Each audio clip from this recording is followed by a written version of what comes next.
해서 여기 전시 자료들이 굉장히 많이 있고요. 1층과 2층 전시 자료들을 볼 거고요.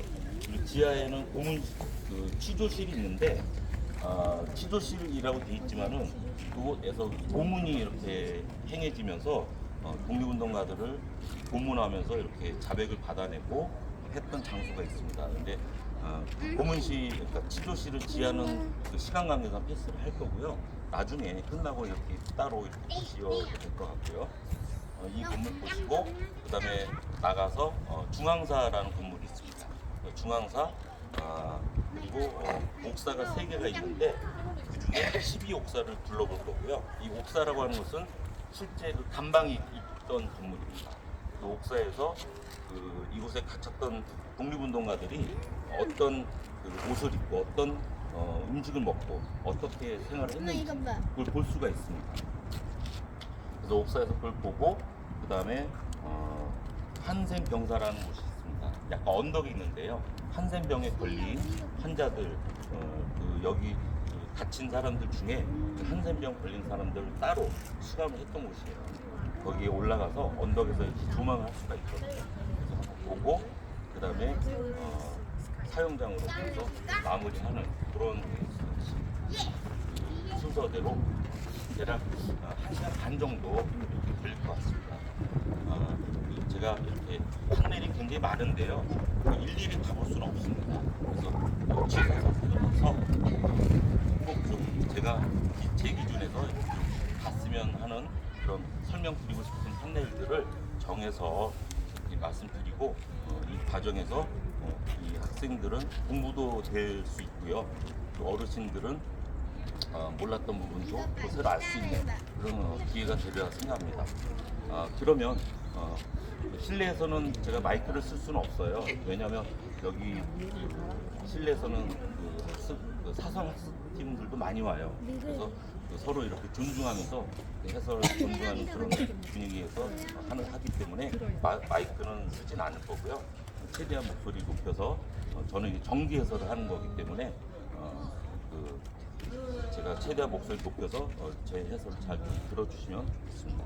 그러면 안으로 들어가도록 하겠습니다.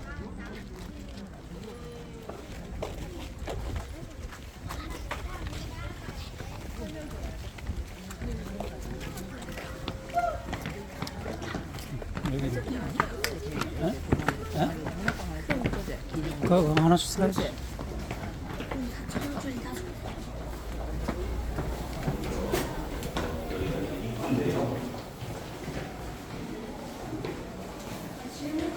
입구에서 잠깐 말씀드리고 안으로 이동하면서 설명드릴게요.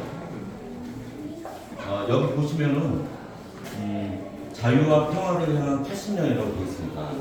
자유와 평화를 향한 80년. 왜 80년이냐면은 여기 1908년부터 1987년이라고 되어 있죠. 1908년이라고 되어 있는 부분을 제가 먼저 말씀을 드릴게요. 왜 1908년에 이곳에 서대문 형무소가 지어졌는가?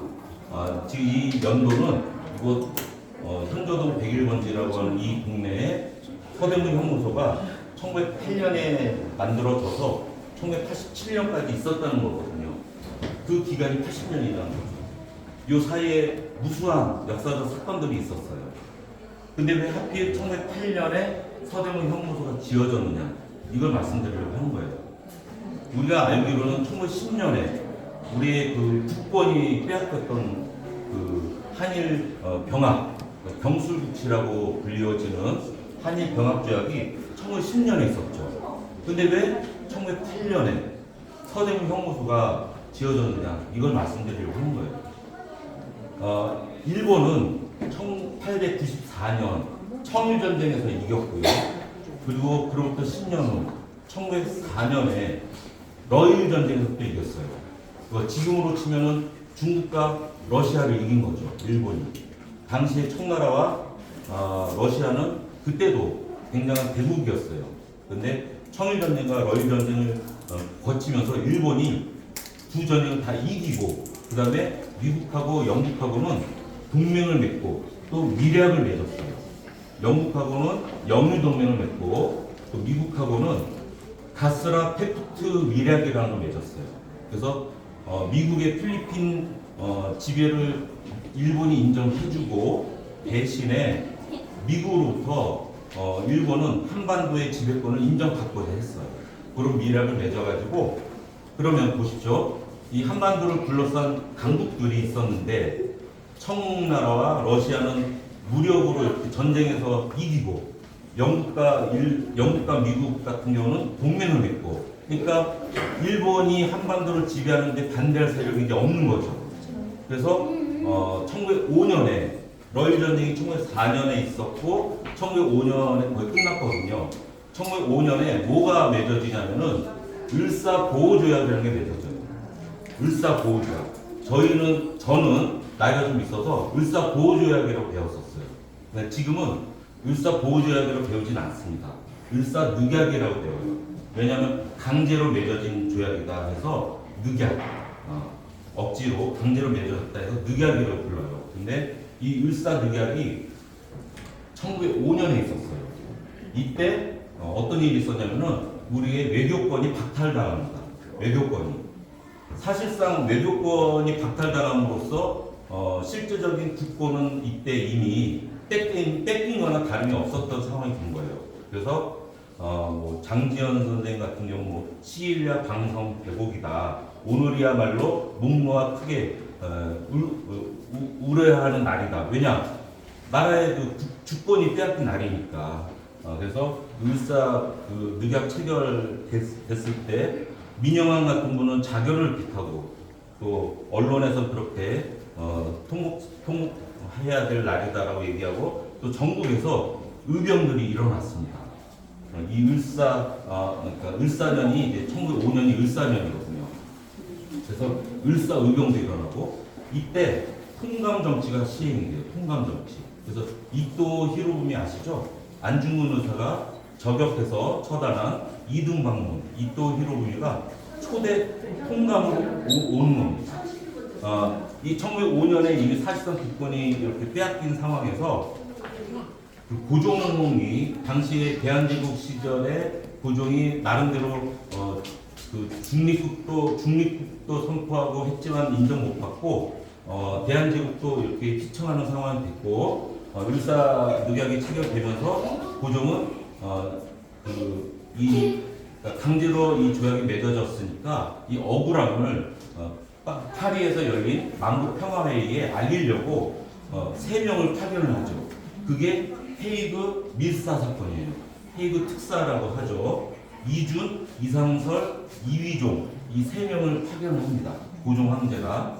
근데 이게 걸리죠. 그리고 이미 외교권을 빼앗긴 상황이기 때문에 일본의 입장에서는 아니 외교권도 없는 조선이 마음대로 이렇게 외교 행위를 했다 해가지고 트집을 잡아서 고종을 강제 폐위시켜요. 그게 1907년입니다. 그리고 1907년에 또 한 번 조약을 맺어요. 그게 한일 신협약이라고 부르는데 1907년이 정민년이거든요. 제가 1967년생이에요. 1907년이 정민년, 67년이 정민년입니다. 60년 60갑자니까. 그러면 1907년에 이 정미 7조약이 체결되면서 어떤 일이 있었느냐? 고종이 강제 폐위당하고 군대가 해산을 당합니다. 군대가. 우리 이제 국방도 우리가 스스로 지킬 수가 없는 외교와 국방이 날아간 겁니다. 그래서 1907년에도 의병들이 일어났어요.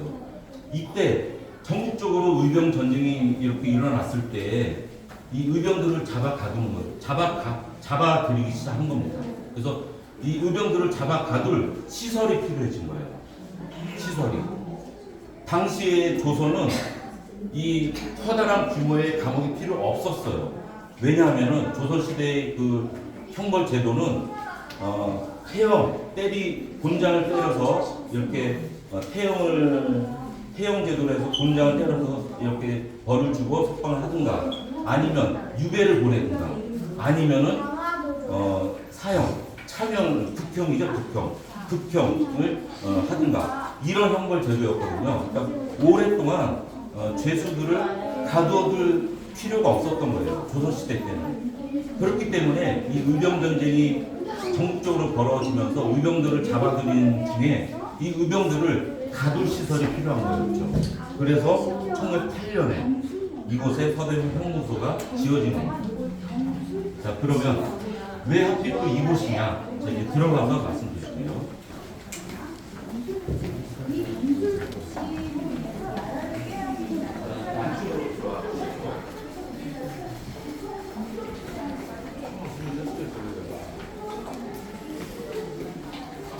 지금 의병전쟁 부분은 올라가면 또 있습니다. 그때 또 짚는 얘기도 하면서 말씀드리도록 할게요. 서대문 형무소와 독립운동이라는 판넬인데요. 묶어서 얘기하겠습니다. 지금 판넬이 몇 개 있는데 여기 현조동 101번지라고 하는 판넬도 있고 또 서대문 형무소의 변천사도 이렇게 소개하는 판넬도 있어요. 근데 제가 묶어서 말씀드리고 이동하려고 합니다. 이곳은 현조동 101번지인데요. 이곳은 교통의 요지예요. 그러니까 중국에서 사신이 들어올 때 영흥문이라고 해서 이 독립문 세워지기 전에 영흥문이라고 하는 문이 있었어요. 그러니까 영흥문은 무슨 뜻이냐면은 환영한다, 은혜롭게. 그러니까 중국에서 오는 사절단, 그 사절을 우리가 맞이하는 거예요. 아주 그러니까 격렬하게 환영하는 그런 거죠. 그래서 영흥문에서 환영하고 이제 궁궐로 모시는 거죠. 그런 이곳에 여기 보시면 저쪽 판넬 이제 나중에 또 시간 되시면 보시면 좋겠는데 이곳에는 지금도 마찬가지지만 영천시장이 있죠. 영천시장이 있고 옛날 그 서대문 형무소가 지어질 당시에도 시장이 있었어요. 땔감 시장이 있었어요. 이곳에 커다란.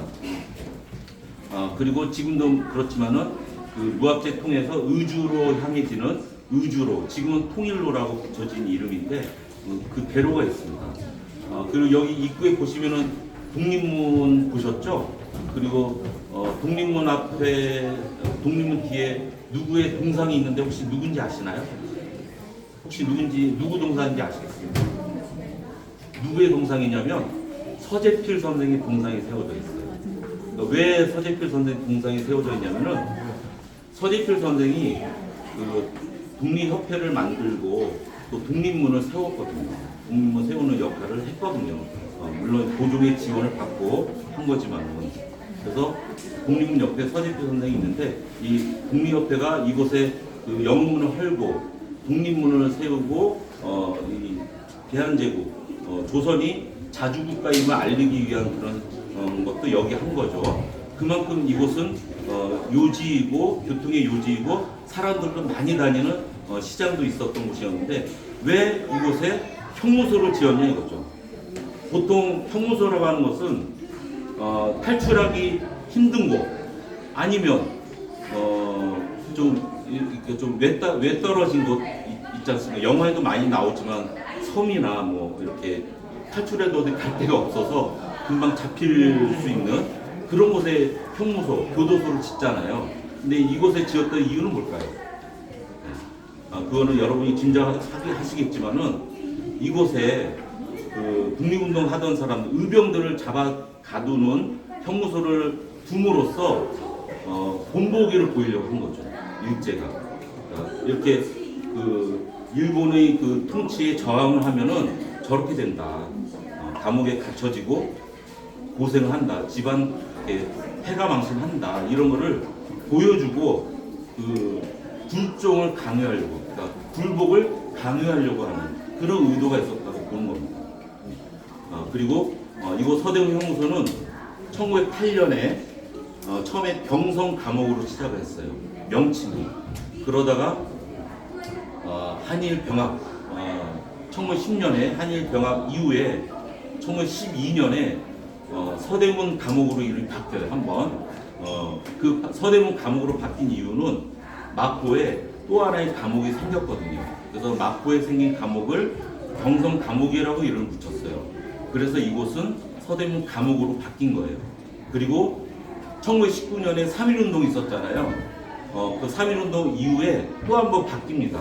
시설도 어마어마하게 늘어났어요. 여기에 수용 인원도 엄청나게 늘어났고요.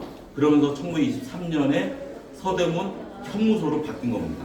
지금 우리가 서대문 형무소 역사관 이렇게 온 거잖아요. 그래서 이곳은 1923년에 붙여진 서대문 형무소라는 이름으로 8.15 강복을 맞이했고, 그 후에는 이제 이 명칭이 또 바뀌어요. 서울형무소, 서울구치소, 뭐 서울교도소에서 서울구치소 이런 식으로 바뀌었는데 1987년에 아까 80년이라고 했는데 마지막이 87년이었잖아요. 87년에 이곳이 형무소로서의 그 구치소로서의 기능이 끝났는데, 왜 1987년에 끝났냐면은 1988년에 여러분들 서울올림픽 혹시 기억나십니까? 서울올림픽이 열렸어요.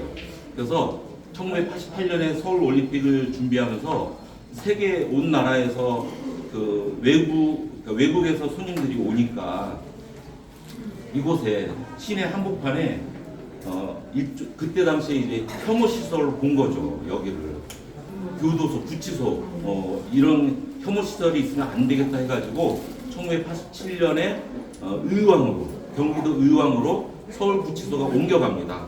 지금도 서울구치소가 경기도 의왕에 있습니다. 이곳은 1987년에 문을 닫고 철거가 되기 시작했습니다.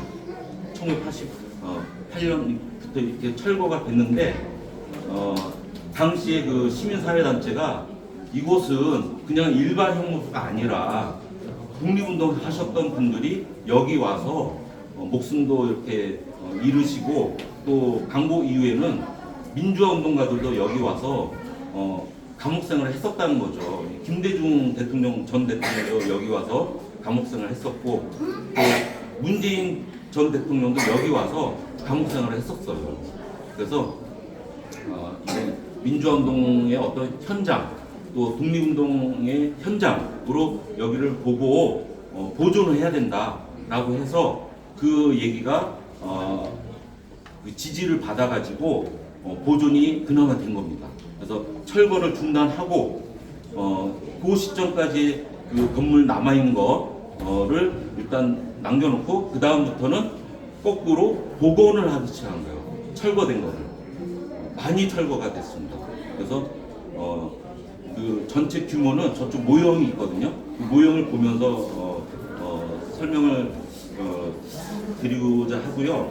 그 전체 규모에서 상당 부분 철거가 되고 이제 복원 작업하다가 1998년에 이곳이 지금의 그 서대문 형무소 역사관으로 다시 문을 연 거예요.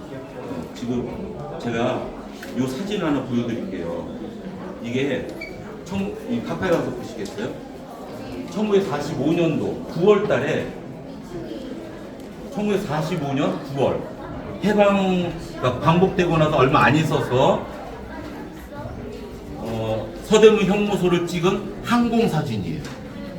여기 보시면은 이 구역 안에 꽉 찬 게 보이시죠? 건물이 1945년 9월에는 이렇게 꽉 차 있었어요. 건물이 이게 철거가 되고 지금의 모습으로 남아 있다가 조금씩 복원한 게 그나마 지금 모습이 된 겁니다. 자, 그럼 모형을 한번 보실까요?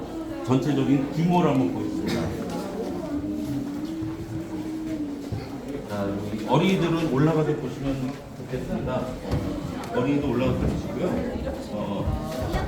여기 어른들께서는 예, 설명으로 그냥 대체를 하면 좋겠는데, 여기 어린이들 우선으로 제가 설명드릴게요. 지금 여기가 우리 이 건물이에요. 보안과 청사 건물이고요. 이따가 이 건물 다 보고 나면은 일로 갈 거예요. 여기가 중앙사고, 그다음에 여기 옥사가 이것도 옥사. 그러니까 9옥사, 10옥사, 11옥사, 12옥사. 요게 남아 있는 거예요.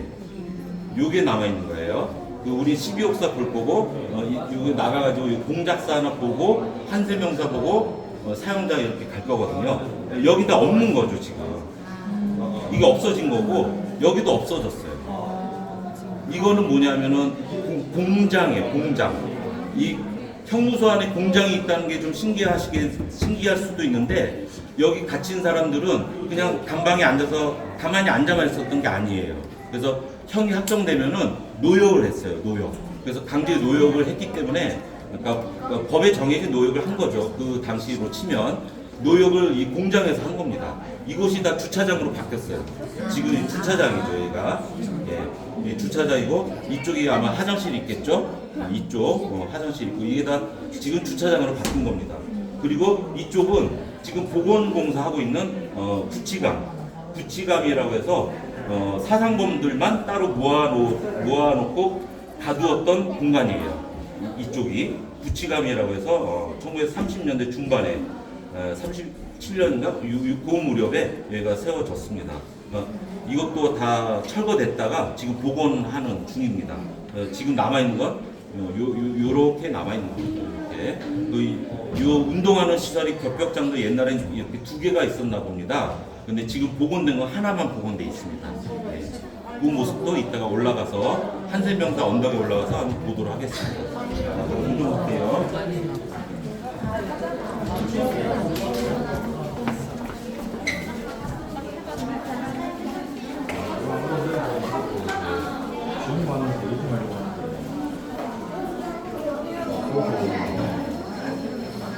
이곳에 잠깐 멈춘 이유는요.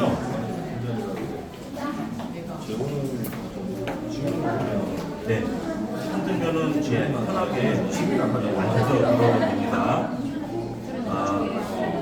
이곳은 좀만 앞으로 이렇게 와주세요. 여기 통로도 좀 마련돼야 돼서요. 자유롭게 보시는 분들은 이게 또 통로 이동해야 되기 때문에 제가 이곳에 멈춘 이유는 이곳은 복원된 기준이 1930년대를 기준으로 복원을 했거든요. 그러니까 서대문 형무소 시절로 복원을 한 거예요. 그러다 보니까 이곳에 전시된 자료들은 대부분 독립운동 자료들이에요. 일제시대 때 독립을 목표로 싸웠던 분들의 자료들이 대부분 있습니다. 그런데 거의 유일하게 민주화운동 관련된 자료가 이 판넬입니다. 민주화운동 자료는 이곳 서대문 형무소에서 찾기는 어렵습니다. 1945년 광복된 이후에 민주화운동가들이 많이 잡혀와서 여기서 고생을 했지만 자료는 별로 없어요. 나중에 내년에 6월 달에 오픈될 예정인 민주일권 기념관 그런 데에서 많이 볼 수 있을 것 같습니다. 이곳에 민주화운동 소개한 그런 자료로서 그 주요 민주화 운동이 소개되어 있는데 이 민주화 운동들의 핵심은 뭐냐면은 억울하게 그 고문이나 어떤 장기에 걸친 불법적인 강금 속에서 고문을 받고 이렇게 죄를 자백해서 그 죄가 재판이 결과가 이제 판결이 나가지고 옥고를 치르거나 아니면 사형 집행이 된 그런 분들이 나중에 재심을 받고 무죄 판결이 난 그런 사건들의 그 이름들인 거예요. 여기 보시면 진보당 사건, 또 민족일보 사건, 또 인민혁명당 사건, 또 동베를린 간첩단 사건, 또 인민혁명당 재건이 사건, 그리고 6월 민주항쟁.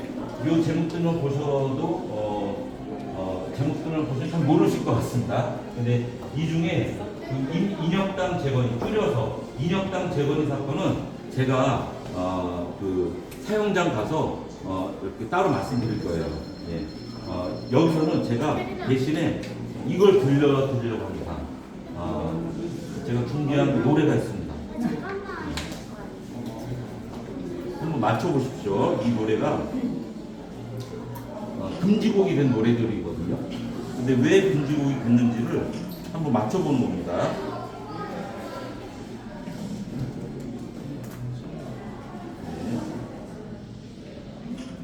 제가 노래를 두 곡을 들려드릴 건데요.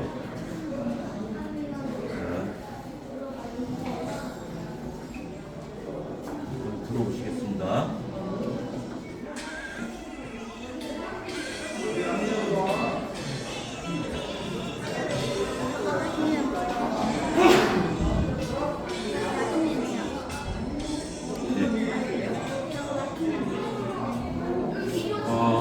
잘 안 들리셨을 수도 있는데 왜 불러라는 노래예요. 외불러. 송창식의 외불러라는 노래. 혹시 이 노래가 왜 금지곡이 됐는지 아시나요? 좀 부끄러워서 말씀 못하겠는데 외불러. 이 노래가 70년대 노래인데 70년대에 박정희 정권 시절에 금지곡이 됐던 거예요. 근데 왜 금지곡이 됐냐면은 반말을 했어요. 반말. 놀랍지 않으신가요? 아니 반말을 했는데 왜 금지곡이 되지? 라고 생각하실 수가 있는데 제가 80년대 중반에 대학교를 다녔어요. 제가 대학교 다닌 80년대 중반에만 해도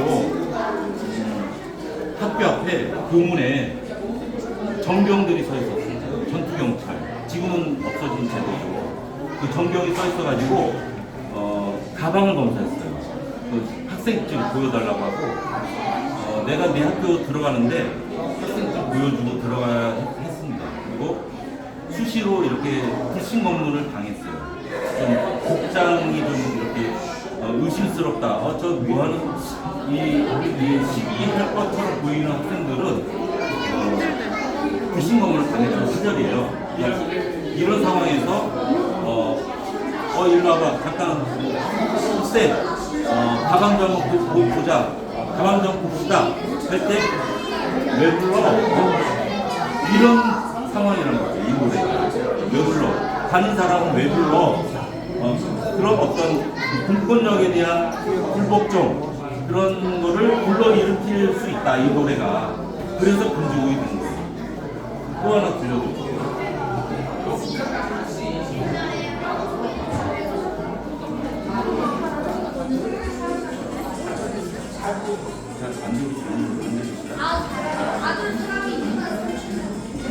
이 가사가 나옵니다.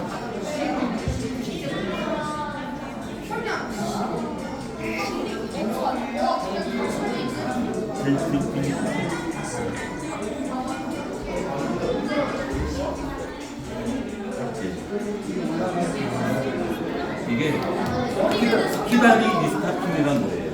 김상이라는 가수의 키다리 미스타킴인데 이게 금지곡이 되었는데 왜 금지곡이 됐을까요? 혹시 상상이 되시나요?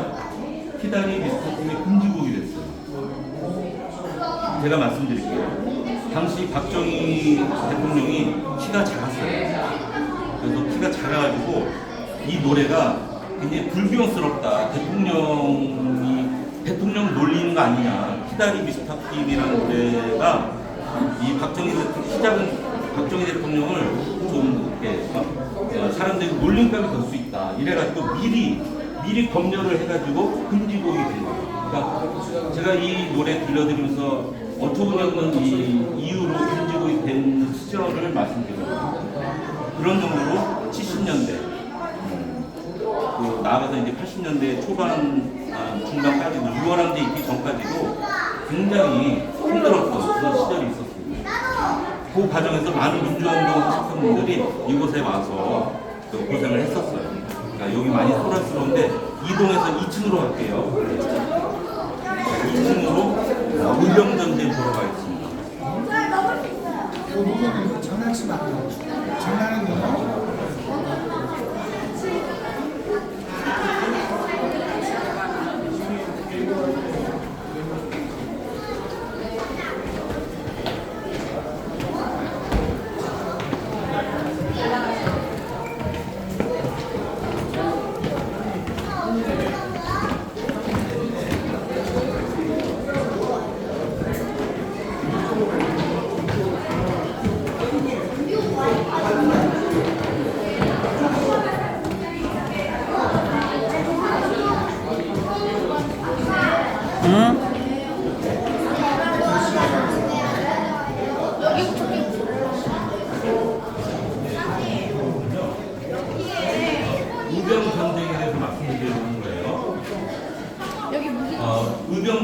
의병전쟁에 대해서 말씀드렸는데 그 의병전쟁이 제가 아까 입구에서 말씀드릴 때는 두 개를 말씀드렸죠.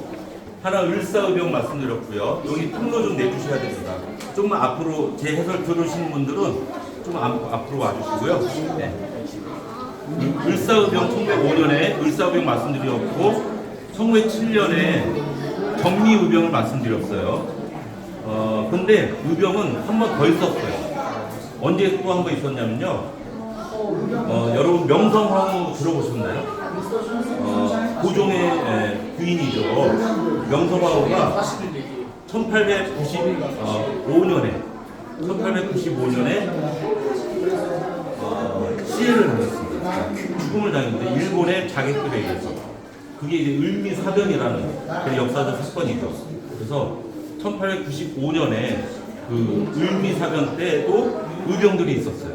그래서 을미의병이라고 하는 거예요. 그래서 을미의병, 을사의병, 정미의병 이렇게 그 조선시대 말에 일제히 어떤 폭력이나 침략에 대항해서 의병 전쟁이 세 차례 있었어요. 여기 의병 전쟁 거의도는 그 세 차례 있었던 일제에 맞선 우리 의병들의 전국적으로 일어났었던 그런 그 장소와 의병장들을 여기 표시해 놓은 겁니다. 어마어마하죠. 이렇게 대단한 의병 전쟁이 있었는데요.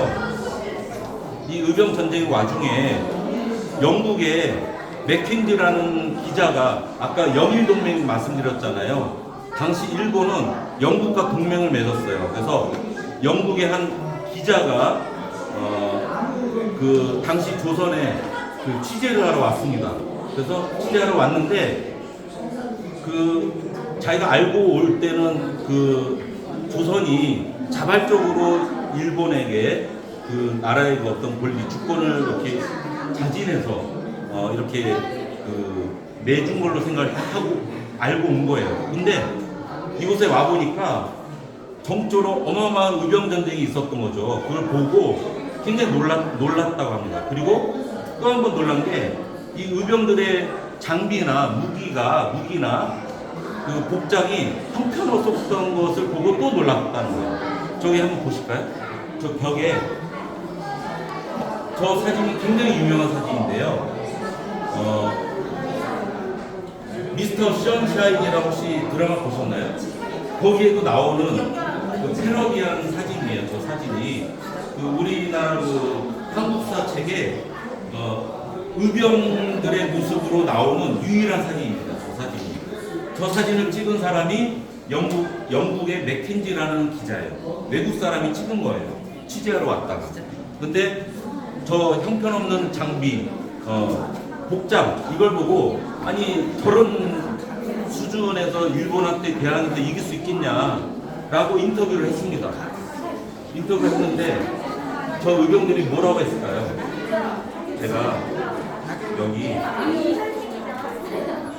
그 인터뷰한 내용에 대해서 제가 읽어드릴게요. 자, 먼저 이거는 그 미스터 션샤인에 나온 거 지금 보이시죠? 네. 미스터 션샤인에 나온 거하고 실제 사진하고 비교해 놓은 거예요. 네. 그러니까 요 위에는 미스터 션샤인 드라마 장면이고요. 밑에는 실제 사진이에요. 이 사진이 저 벽에 있는 겁니다. 저 벽에 있는 사진이 이겁니다. 밑에 있는 거.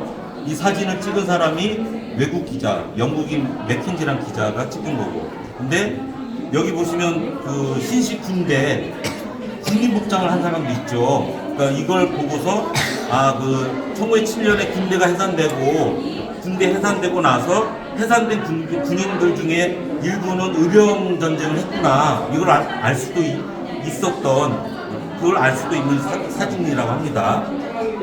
근데 이렇게 인터뷰를 하니까 뭐라고 했냐면은 이렇게 대답을 했다고 해요.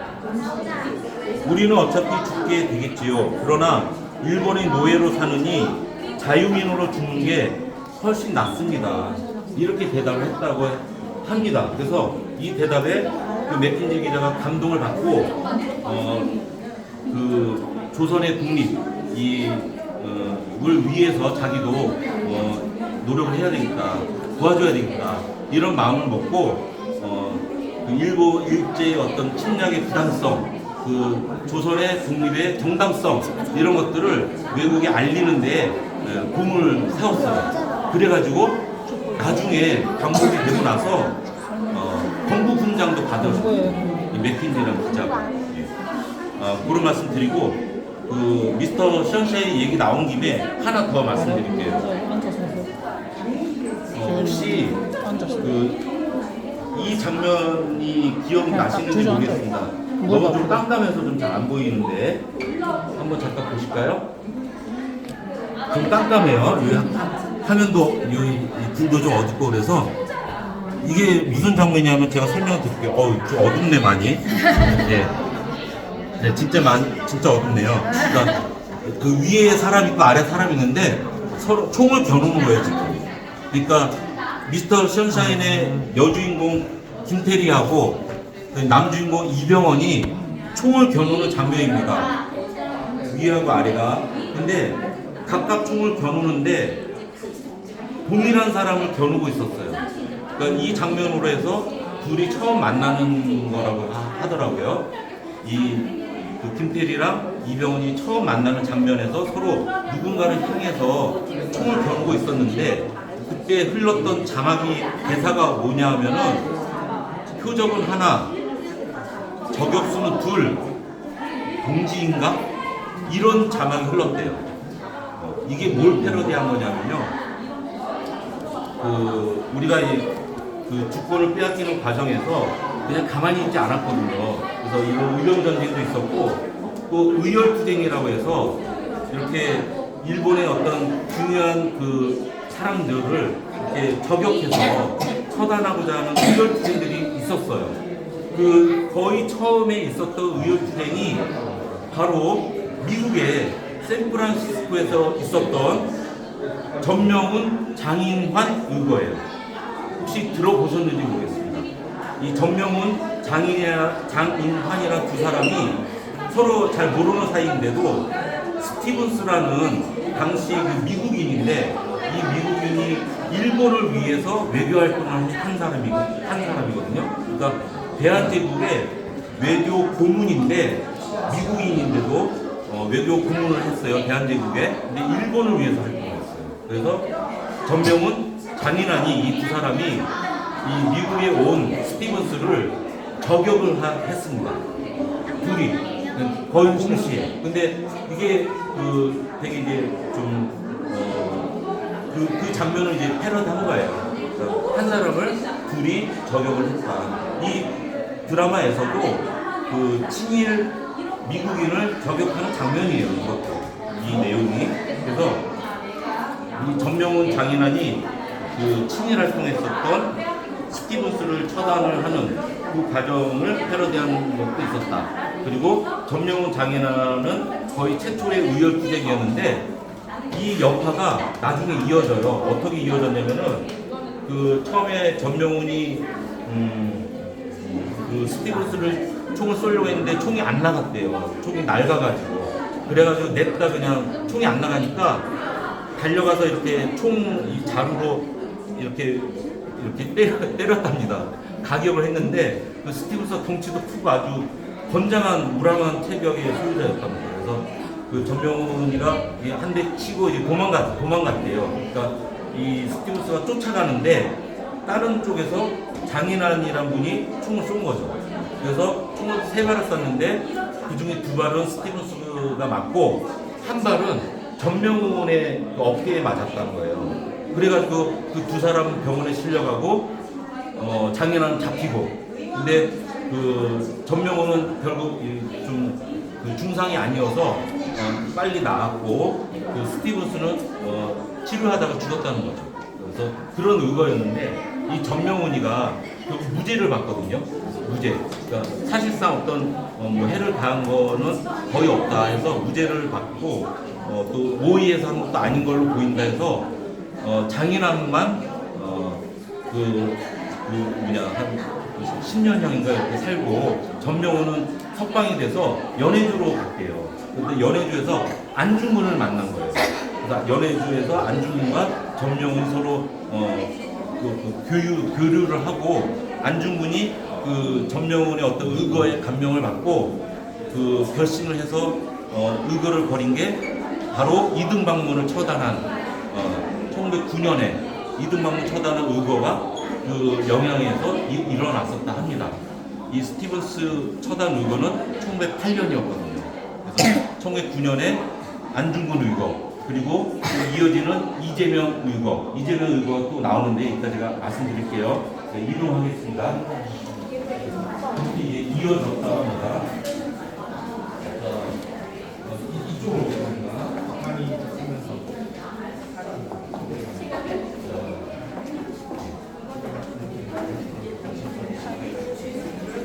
여기서 짧게 보고 그다음에 위협제도로 여기 보시면 강제병합이라고 1910년에 강제병합 판넬입니다. 여기에 날짜가 하나 나옵니다. 1910년 8월 29일이라고 나오죠. 우리가 광복절은 휴일이기도 하고 모르는 분은 거의 없을 거예요. 8월 15일이 광복절이죠. 그런데 8월 29일은 잘 모릅니다. 8월 29일은 주권을 빼앗긴 날입니다. 8월 29일이 그 강제병합 조약이 체결된 날인데요. 당시 조약으로 이렇게 도장을 찍고 이 나라의 그 주권을 넘긴 거죠. 근데 그 장소가 어디냐면요. 저희 그 평화길라잡이가 저는 이 평화길라잡이로서 지금 무료 해설을 하는 겁니다. 자원 해설을 하는 건데요. 여기 서정형소뿐만이 아니라 남산에 민주인권길이라고 거기서 해설을 해요. 토요일 날 1시에. 그런데 그 남산에 어떤 곳이 있냐면요. 통강 반저터라고 있어요. 남산에 가면. 어딘지 잘 모르실 거예요. 예장공원이 있거든요. 남산에 가면. 그 명동역 나와가지고 좀 올라가다 보면 예장공원이라고 있어요. 그 예장공원 그 안쪽으로 통강 반저터라고 있습니다. 이 표지석이 있는 거예요. 근데 이 통강 반저터를 보면은 여기에 그 강제병합 조약이 체결된 날짜가 나와요. 그 날짜가 사실 실제로는 8월 29일보다 일주일 전이라고 나옵니다. 8월 22일에 그 강제병합 조약이 이완용하고 그다음에 데라우치 마사다케라고 당시 그 3대 통감 하고 사이에 그 조약이 체결이 된 거거든요. 근데 8월 22일 날 체결이 실제로 됐고 일주일 정도 시간 두고 각각 이제 그 승인하는 과정을 받는 거예요. 그래서 일본에서는 일본대로 또 그 조선은 조선대로 나름의 어떤 승인에 따른 필요 기간이 있어가지고 일주일 후에 정식으로 공표가 되는 거죠. 그래서 지금 우리가 아는 그 8월 29일 그 한일 병합 이 강제 조약이 체결된 날은 8월 29일로 국치일은 29일이 공식적인 날짜지만 실제 사인은 8월 22일에 있었거든요. 그 내용이 담긴 표지석이 있는데 이걸 남산에 오시면은 이렇게 두루두루 이렇게 설명 일제의 어떤 조선 총독부도 남산에 있었거든요. 그래서 두루두루 그 길을 따라서 설명을 드리는 그런 해설을 하고 있습니다. 그래서 나중에 기회 되시면 남산도 한번 와서 들어주시면 좋을 것 같습니다. 자녀들 공부에도 도움이 될 것 같고요. 그러면 의열투쟁 쪽으로 이동을 하겠습니다.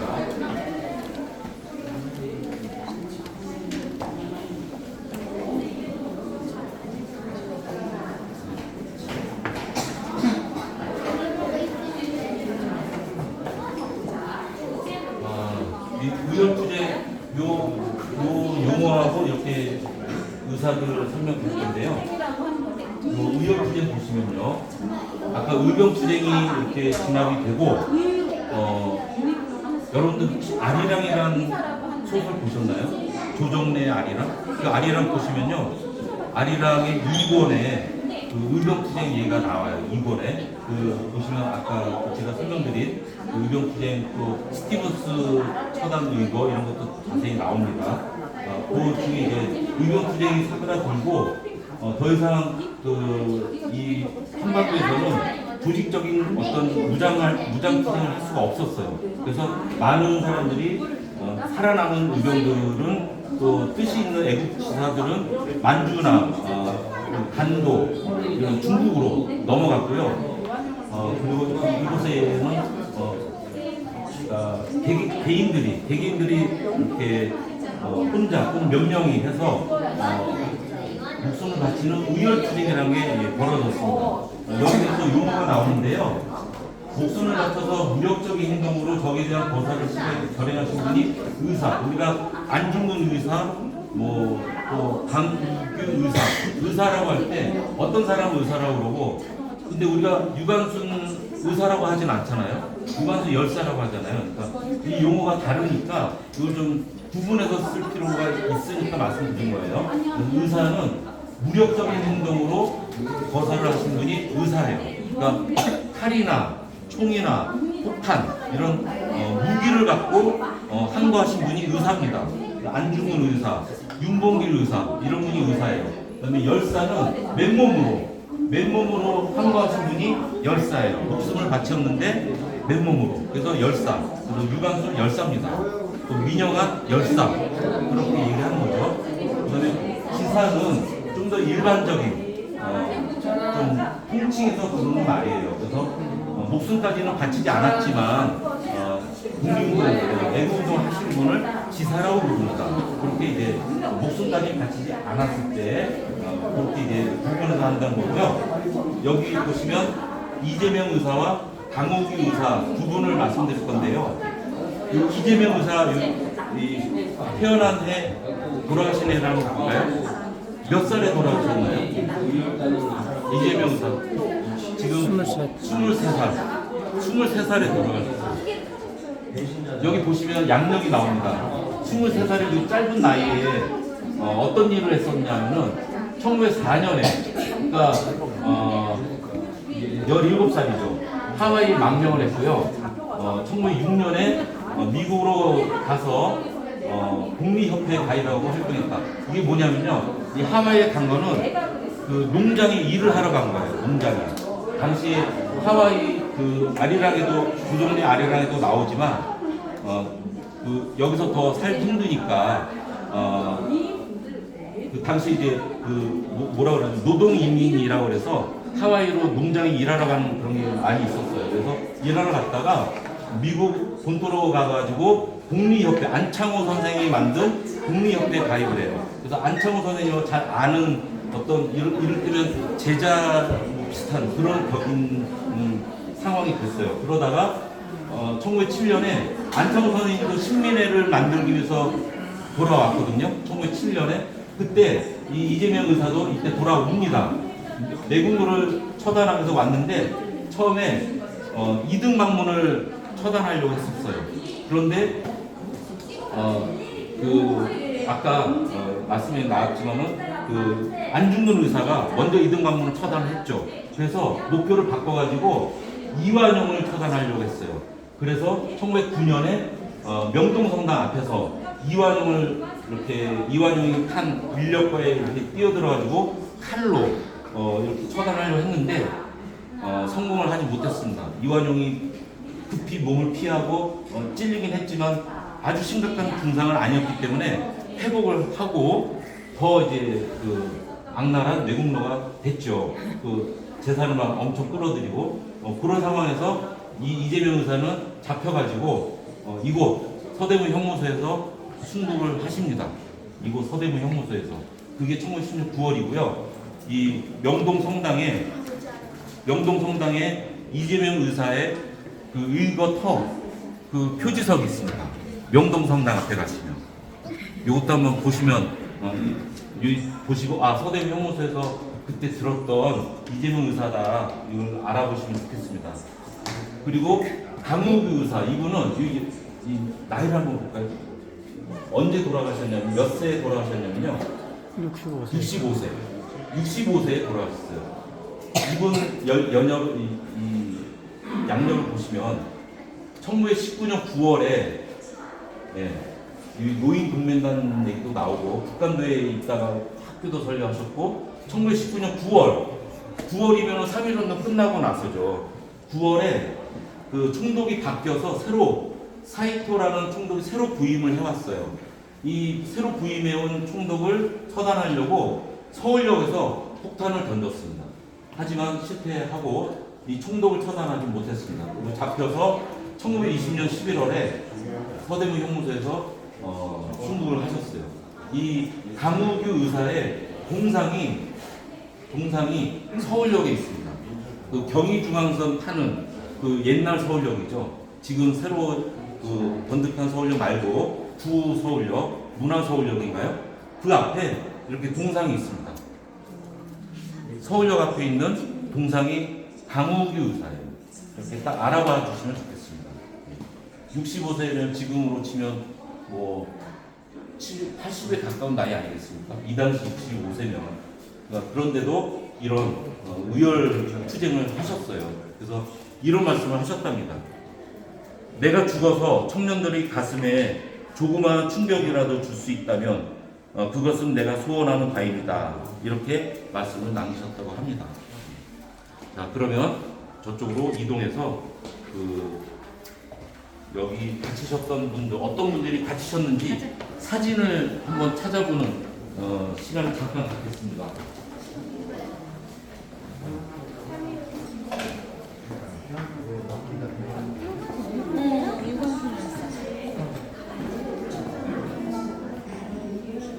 여기는 그 수영 기록교 공간인데요. 이 사방을 다 사진들이 채우고 있습니다. 벽면을.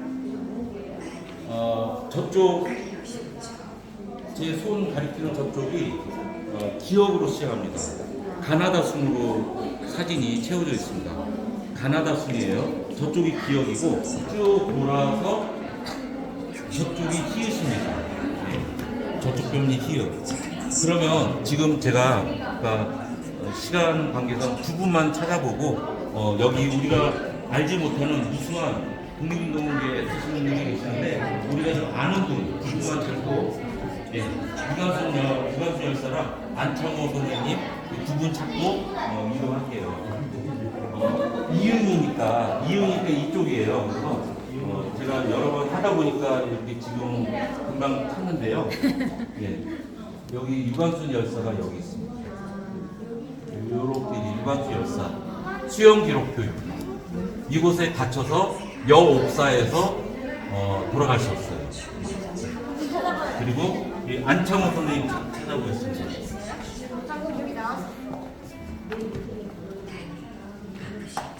여기 계시네요. 안창호 선생님. 네. 여기 안창호 선생님. 안창호 선생님의 한참 때 모습입니다.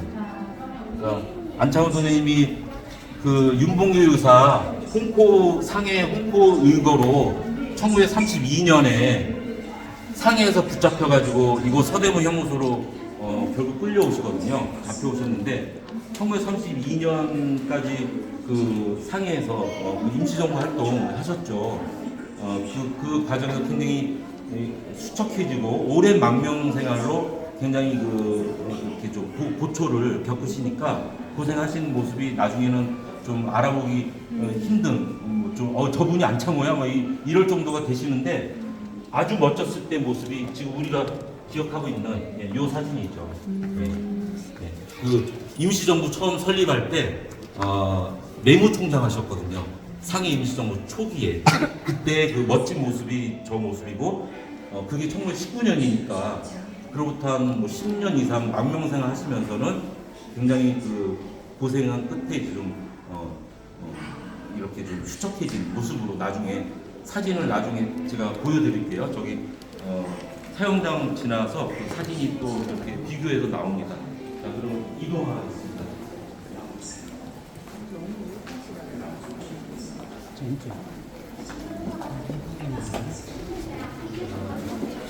시간 관계상 여기 모형 보고요. 모형 보고 옥사로 이동하려고 합니다. 여기 시실 모형이 여기 왜 있냐면요. 이거 설명드리고 우리가 사형장에서 마무리 말씀을 드릴 건데요. 사형장은 그 사적으로 보존이 된 건물이에요. 그래서 그 사용장 밑에는 그 시신 수습실이 있어요. 지하에. 근데 그 지하에는 들어갈 수가 없거든요. 보존된 건물이니까. 그래서 그 지하 못 들어가니까 여기에 이곳에다가 그 사용장 밑에 시신 수습실을 모형으로 만들어 놓은 거예요. 우리가 사용장 이렇게 좀 많이 좀 궁금해 하잖아요. 그러니까 여기에 그 모형을 만들어 놓고 이런 시설이다. 그리고 들어가면은 강우규 의사의 그 시도 이렇게 자막으로 나오거든요. 한번 잠깐 보고 그리고 이제 옥사로 가도록 하겠습니다. 갈수록 이제 현대화되면서 또 재밌어진다. 봐봐. 무서워도 그냥 같이 가. 이게 화초도 내가 돼 있었던 거. 이렇게 생겼다는 거죠. 그래서 여기 강우규 의사의 시가 이렇게 나옵니다.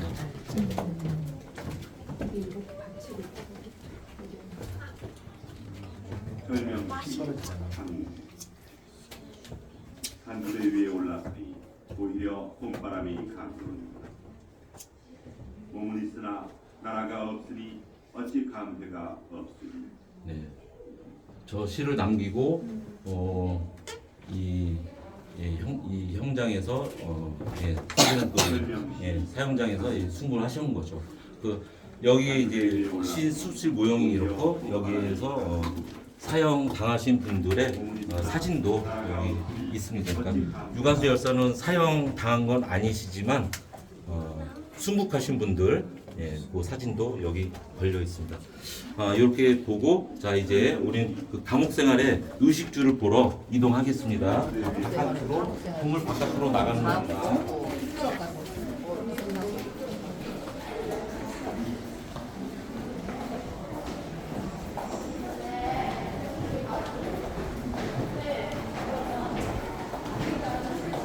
지하가 하이라이트인데 지하 주는 저기 지하 설명 안 해도 치고 나중에 끝나고 주차로도 공부하고.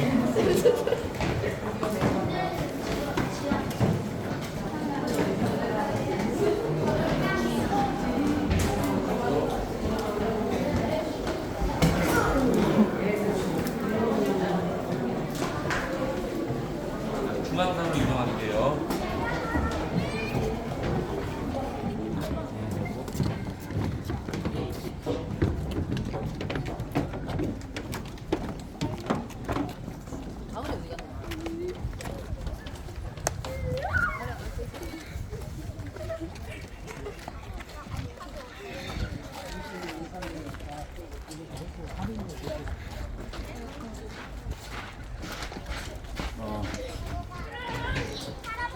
여기 보시면은 현 위치가 여기죠. 이 건물이 중앙사고요.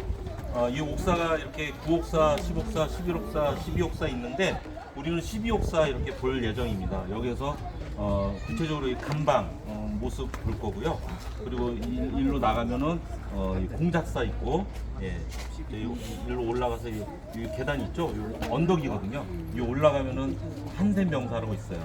그리고 내려와서 여기 사용장 쪽으로 이동해서 마무리하려고 합니다.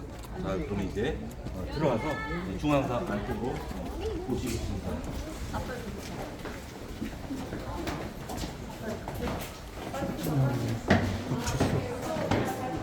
재판방. 여기는 이 중앙사 건물은 교도관들이 근무했던 곳이에요. 그래서 일제 그 관리들, 교도 관리들이 근무했던 건물이 중앙사입니다. 1층 이렇게 옥사 관리하는 시설이 있고 2층에는 강당이 있어요. 강당. 근데 우리는 2층은 올라갈 수가 없습니다. 요 1층 그 옥사와 연결된 1층 부분 볼 거고요. 여기 수감자 전향 교육이 요 2층의 강당 같은 데서 됐었다라는 설명입니다. 이게 그래서 이 보시면 그 교회라는 용어가 나오는데요. 요 한자를 잘 보시면 우리 종교 활동하는 교회가 아니라 수감자들을 교화하는 그런 의미의 교회입니다. 수감자 전향 교육을 뜻하는 말이에요. 이 전향 교육이라는 것은 사실 우리가 이 민주사의 가장 기본은 사상의 자유, 양심의 자유, 종교의 자유. 이게 가장 민주사의 가장 기본이라고 얘기하거든요. 근데 자기가 믿고 있는 사상, 자기 양심에 거슬러서 그 뜻을 바꾸라는 거잖아요. 자, 너 종교를 바꿔라. 아니면 너 목숨 내놔라. 이런 것들, 이런 강요, 억압 이런 것들은 또 자기 네 생각 틀렸으니까 생각을 바꿔라 하는 그런 사상범들에 대한 어떤 전형 교육들이 일제 시대 때 굉장히 그 인권을 탄압하는 식으로 자행이 됐다는 거예요. 그 속에서 말을 잘 들으면은 그 말을 따르면은 여기 보면 형량을 감면해 준다든가 아니면 그 내부 생활할 때 편의를 제공한다든가 이런 식으로 해서 회유를 해가지고 이렇게 했었다 그런 얘기를 지금 이렇게 설명하고 있는 것입니다. 자 그러면 안쪽으로 들어가도록 하겠습니다.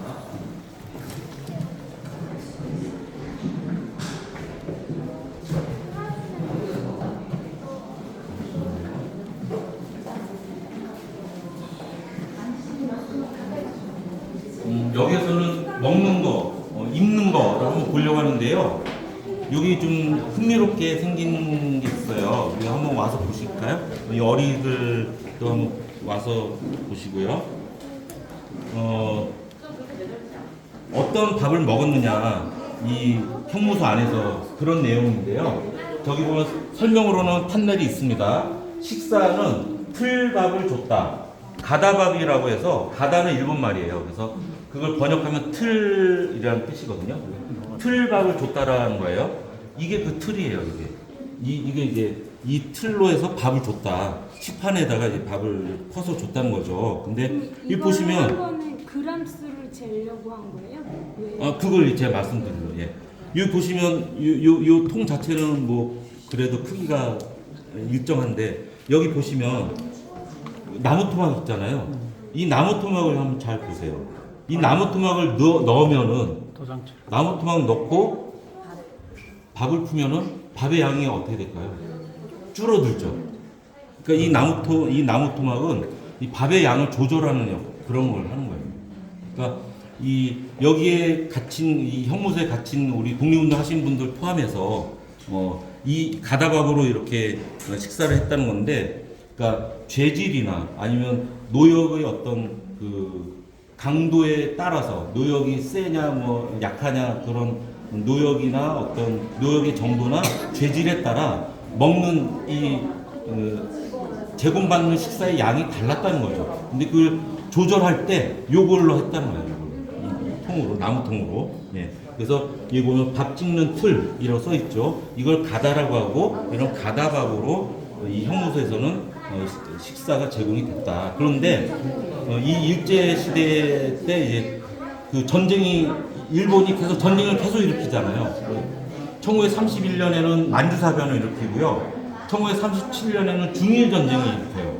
그리고 1941년 40년대 돼서는 태평양 전쟁을 일으키죠. 그래서 점점 이렇게 전쟁이 확대되면서 이 수탈이 점점 수탈이 점점 세지고 이 식사의 질은 점점 나빠졌다고 합니다. 예.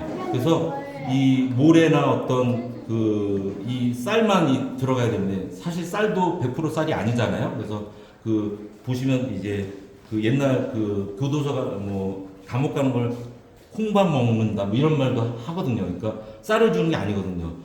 콩이 반, 나머지 뭐 조나 뭐 보리 뭐 이런 걸 섞어서 잡곡을 해서 주는데 이 먹을 수 있는 식량이 아니라 나중에는 점점 먹을 수 없는 모래나 이런 돌가루 이런 걸 섞어가지고 줬다는 거예요. 무게만 맞춰가지고. 그래서 어떤 일이 생겼냐면은 요 판넬을 잠깐 한번 읽어볼게요.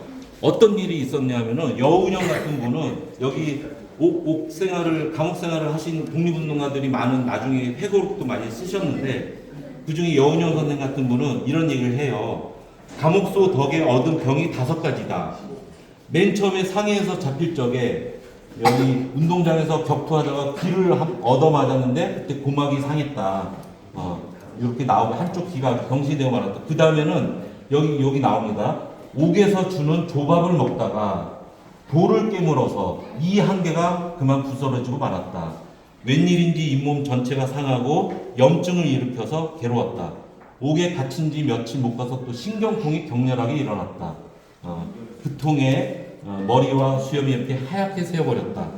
이런 불면증 얘기도 하시고 치질 얘기도 이렇게 하시고, 그러니까 이 감옥에서 그러니까 골병이 들어서 나가는 여기서 진짜 제정신 간수하기도 쉽지 않았던 그런 형편이었다는 거죠. 그리고 자 이제 저쪽 옷에 관한 말씀을 드리도록 하겠습니다. 이 형무소의 복장에 대한 얘기인데요. 이 죄수복, 수인복, 제수복 얘기죠. 여기 지금 통칭해서 형무소라고 지금 얘기하는데요. 지금 엄격히 구분하면 요즘은 교도소랑 구치소가 다릅니다. 그래서 교도소는 형이 확정된, 재판이 끝나서 형이 확정된 사람들이 가는 곳이 교도소고요. 그 다음에 구치소는 재판 중인 사람들, 아직 확정이 안 된 미결수들이 가는 곳이 구치소예요, 지금. 그러니까 의왕시에 있는 서울구치소, 그러니까 의왕시에 있는 곳은 서울구치소라고 부르죠. 거기는 미결수들만 있는 거예요. 형이 확정이 안 돼. 근데 안양 교도소라고 하잖아요. 뭐 전주 교도소라고 할 때는 재판 다 끝나고 뭐 몇 년 형 확정된 사람들이 가는 게 그런 사람을 기결수라고 하거든요. 그 기결수가 가는 곳이 교도소인데, 이거 형무소, 서대문 형무소였을 때는 그게 섞여 있는 거예요. 둘이 기능이. 그래서 이곳에는 형무소라고 불릴 당시에는 미결수도 있었고 기결수도 있었던 거예요. 섞여서. 그래서 복장으로 구분을 했다는 거죠. 그래서 여기 미결수는 형 확정 이전에 대기자로 푸른색, 청색의 수인복을 입었다. 그리고 형 확정받은 기결수는 적색의 수인복을 입었다. 병자는 하얀색 수인복을 입었다. 옷 색깔로 기결수냐 미결수냐 이거를 구분했었다는 거죠. 근데 이것도 좀 나중 얘기고요. 사실 여기가 이 서대문 형무소는 1908년에 세워져서 광복 때까지 계속 있었으니까 그 사이사이에 규모가 점점 커지면서 계속 많은 사람들이 더 점점 수용되는 사람들이 굉장히 많이 늘어났던 상황이었거든요. 그러니까 1908년 설립 당시 초기의 모습은 그러니까 규모도 좀 작았고, 여기에 잡혀온 사람들은 의병들이 주로 잡혀왔었던 거예요. 그 의병들이 잡혀왔을 때 이런 뭐 제수복 복장 구분 이런 게 그런 시절이 아니었던 거죠, 그때는. 그러니까 잡혀온 그대로 여름 옷을 입고 잡혔으면 그 옷채로 겨울을 나야 되고, 또 겨울에 잡혀왔으면 이 두툼한 옷을 입은 채로 그 다음에 여름을 나야 되는 그런 시절도 있었다는 겁니다.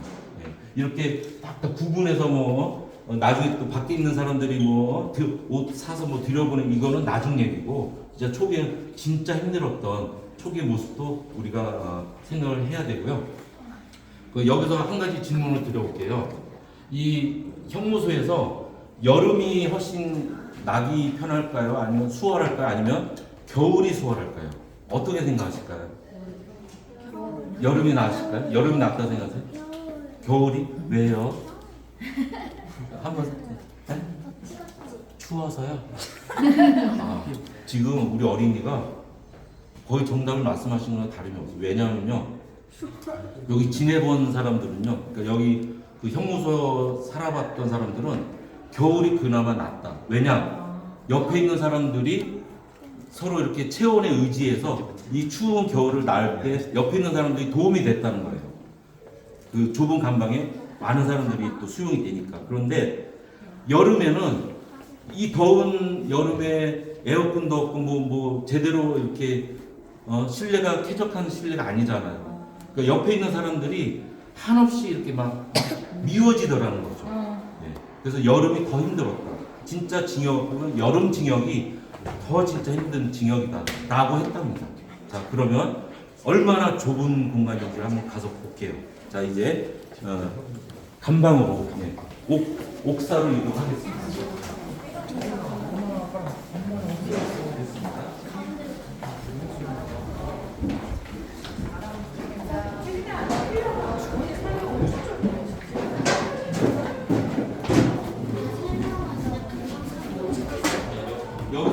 그리고 금방 볼게요. 여기가 의자, 책상과 의자 하나 있습니다. 이게 누구 자리일까요? 교도관. 교도관 자리죠. 여기 간수라고 하죠. 교도관의 자리입니다. 이 교도관이 여기 앉아서 한번 앉아서 볼까요? 네, 한번 봐봐요. 여기 다 보여요, 안 보여요? 한눈에 다 보이죠? 10옥사, 11옥사, 12옥사. 이 옥사 3개가 여기 앉으면 이게 지금 부채꼴 모양이잖아요. 부채꼴 모양의 여기 손잡이 꼭지점 해당되죠. 부채꼴 모양 손 꼭지점에 해당되는 이 자리가 이 세 군데를 다 볼 수 있는 자리예요. 그러니까 이런 구조를 뭐라고 부르냐면요, 용어가 있습니다. 판옵티콘 구조라고 하는데요. 제가 구분해서 말씀드리면 판이라고 하는 거는 전부란 뜻이에요. 전부. 판이라고 하는 건 전부란 뜻이에요. 그래서 로마의 뭐 판테온이라고 하는 신전이 있는데 그걸 번역할 때 만신전이라고 번역하거든요. 모든이란 뜻입니다. 판. 그 다음에 옵티콘은 보다란 뜻이에요. 보다, 옵티컬이라는 영어 단어도 있잖아요. 그러니까 판옵티콘이라고 하는 거는 모두 보다 이런 뜻입니다. 이런 구조를 판옵티콘 구조라고 불러요. 그래서 감옥이나 뭐 또 많은 소수의 인원이 많은 사람들을 어떤 통제하거나 감시하거나 관찰하려고 할 때 이런 구조를 쓴다는 거죠. 그래서 학교, 병원, 감옥, 또 군대에서도 이런 시설이 있다는 거죠. 네. 이런 파노티콘 구조 말씀드렸고, 자 이제 감방으로 가서 보겠습니다.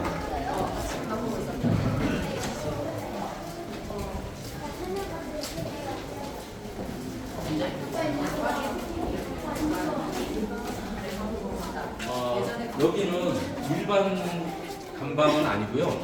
여기 가장 맨 앞에 나오는 감방은 징벌방이에요. 일반 감방보다 더 힘들게 이렇게 징역살이 하게 만든 징벌방, 먹방이라고 부릅니다. 안에 들어가면 아주 그러니까 창도 없고요. 아주 한 사람 겨우 한번 들어가 봐도 됩니다. 한 사람 겨우 누울 만한 공간이에요. 그리고 방만 주고 여기 그냥 들어가다가 한 달이면 한 달. 거울 갖고 나오는 거예요. 이 안에서 소란을 피운다든가 그럴 때 여기가 징벌방, 먹방이 다 그냥 보시고, 자 이제 일반 방으로 가보겠습니다. 저기 밑에 구멍이 나 있는데 먹어. 똥 오르는 일반 방방 볼 건데요. 나가서 여기 보시면 문도 딱 보일 거예요. 이렇게 좌우 배치될 때 엇갈리게 돼 있죠.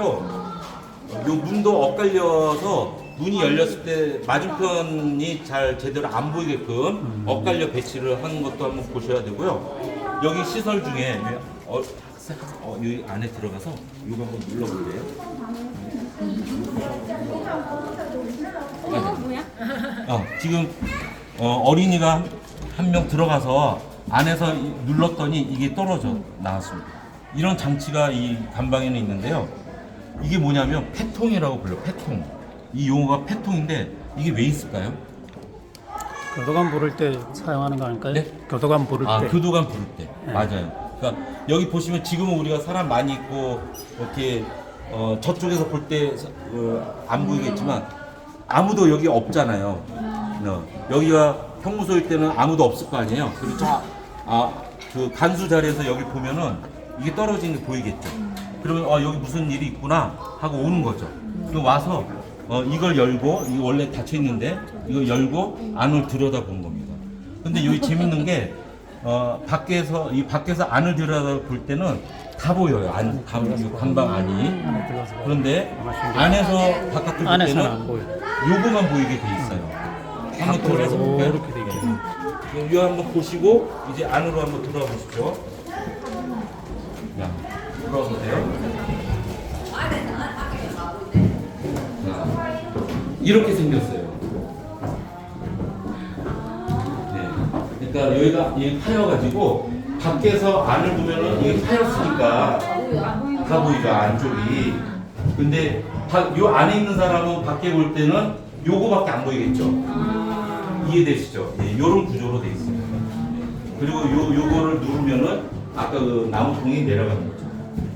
여기 이 크기가 몇 명 정도가 적당할 것 같아요? 여기 누워서 잔다고 생각하면 4명? 여기 한 20명이나 잘 수 있을 것 같습니다. 예. 예. 이렇게 좀 끼어서 자면 여기에 보통 한 7, 8명 자야 그나마 편하게 자겠죠. 근데 많을 때는 30명 이상 수용이 됐었단 거예요. 이런 공간에 여기 지금 화장실이 있나요? 화장실도 없죠. 그럼 화장실을 어떻게 해결했을까요? 여기 아닙니다. 그건 아닙니다. 여기 나무통으로 똥통, 소위 똥통이 있었대요. 나무로 만든 똥통이 있어가지고 그거를 여기 놓고 이용하고 이제 배변을 하고 아침마다 그걸 내가는 거죠. 그걸 비우고 다시 들어놓고 그런 식으로 했다는 거죠. 그리고 이 광복 이후에는 화장실이 좀 변화가 생기는데 그거는 이따가 나가서 제가 설명드릴게요.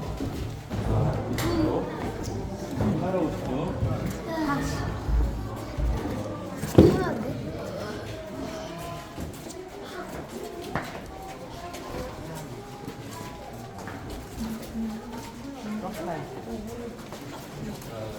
여기 모형이 하나 있는데 안에 한번 들어가주세요.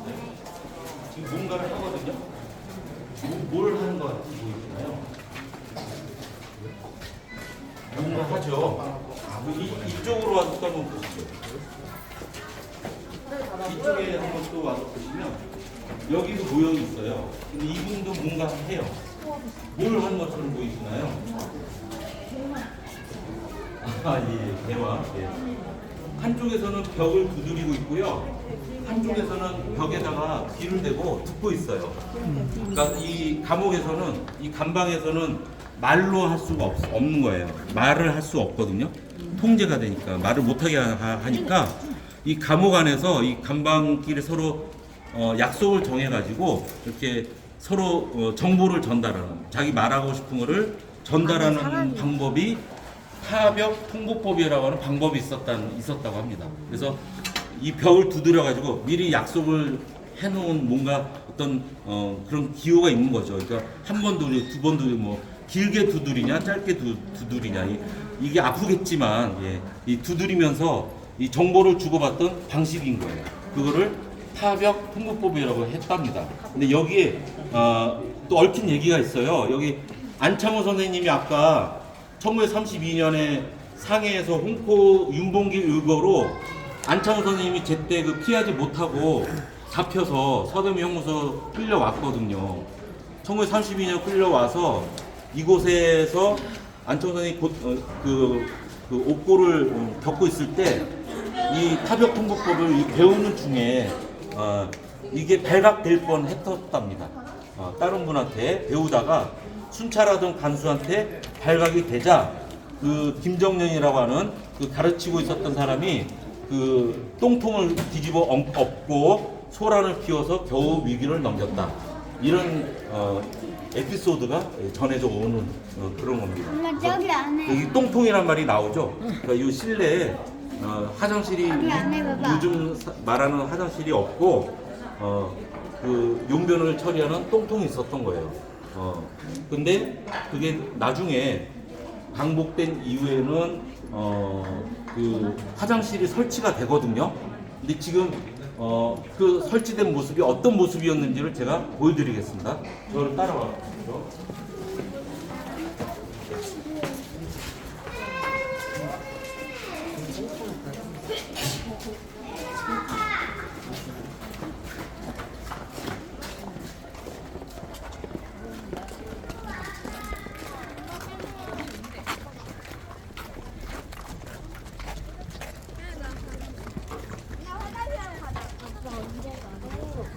이제 거의 다 끝나고 설명을 아직 이거 끝나고 요거 서대문 형무소 구경 끝나면 이제 갈 거야. 혼자의 화장실 얘기가 나옵니다. 화장실 흔적이 이렇다라고 알려주는 거예요. 여기 보시면 이 붉은 벽돌 바깥에 외벽에 하얀색 뭔가 설치돼 있죠. 이게 화장실이었어요. 화장실이 이 벽 바깥으로 설치가 돼 있었던 거예요. 근데 지금 다 없죠. 다 뜯어낸 자국입니다. 이게 허연 자국. 그러니까 이 바깥에 이 공중에 화장실을 설치해 놓은 거죠. 그래서 안에서는 문 열고 들어가서 용변을 받겠죠. 예, 그런 식으로 했다가 1930년대를 기준으로 여기가 복원이 됐기 때문에 다 뜯어낸 거예요. 지금 1930년대 모습으로 여기를 만들려고. 그러니까 제가 갖는 아쉬움이 하나 정도라도 좀 남겨두었으면 이 변화된 모습을 우리가 볼 수 있었지 않았을까 싶은데 지금 그냥 다 뜯어놔 버렸으니까 어떻게 바뀌었는지를 이 사진으로밖에는 지금 알 수가 없다는 거, 그게 좀 안타깝습니다. 자, 그럼 이제 햇볕이 너무 뜨거운데 자, 이동하겠습니다. 저 한센병사 가서 언덕에서 좀 시원한 바람도 좀 맞으면서 조망하고 사용장으로 가서 마무리할게요.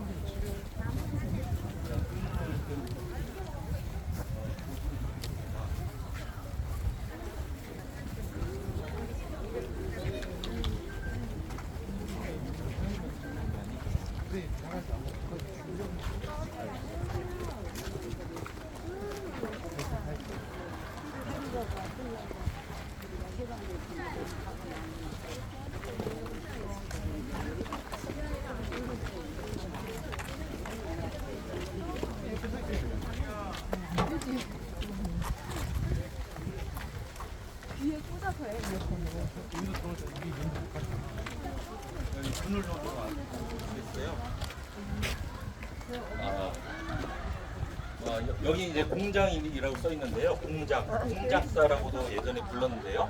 공장이라고 표현을 합니다. 아까 그 감옥에서 의식주 생활 얘기할 때 얘기를 했죠. 교도소랑 구치소랑 다르다. 그래서 구치소는 미결수, 교도소는 기결수. 근데 이 당시 형무소 시절에는 그게 섞여 있었다. 그래서 이 안에 있었던 기결수들은, 형이 확정된 기결수들은 노역을 했었다는 거죠. 그 노역을 하는데 그 노역하던 장소가 공장이었고요. 그 공장이 저쪽 주차장 쪽이 다 공장이었다는 거죠. 그리고 여기 지금 그 공장 중에 하나 대표격으로 요거를 보존을 해놓은 겁니다.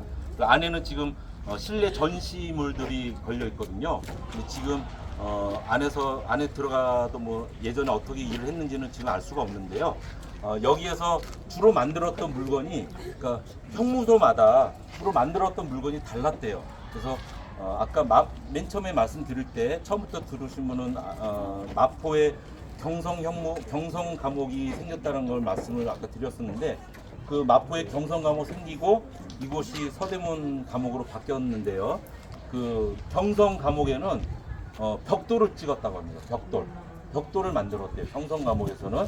그래서 거기서 만든 벽돌을 가지고 이곳 서대문 형무소에서 뭐 건물 지을 때도 썼다는 거예요. 그래서 그 붉은 벽돌 중에 서울 경자 한자로, 서울 경자를 한자로 쓴 그거가 새겨진 벽돌이 바닥에 보면 보이거든요.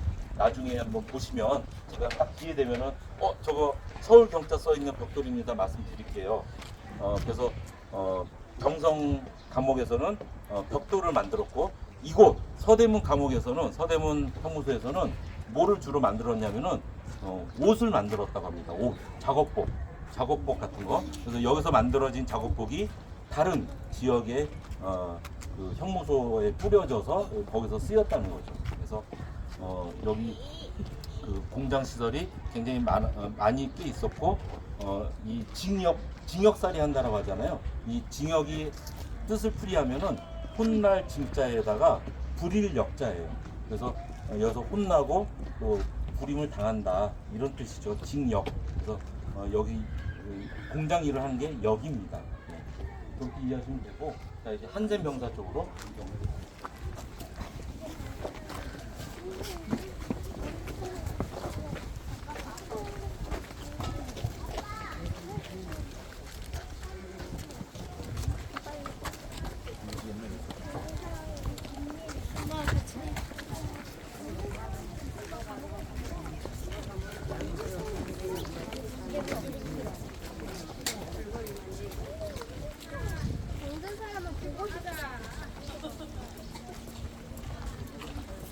여기 아빠. 아빠한테 가 너.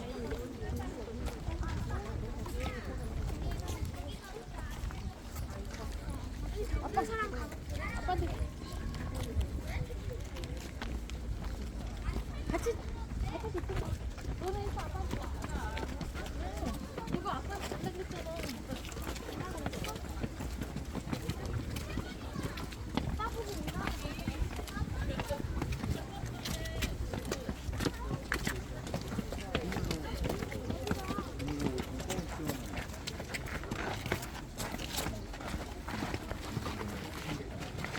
여기 보시면 겹벽장이라고 안내판 서 있는데요.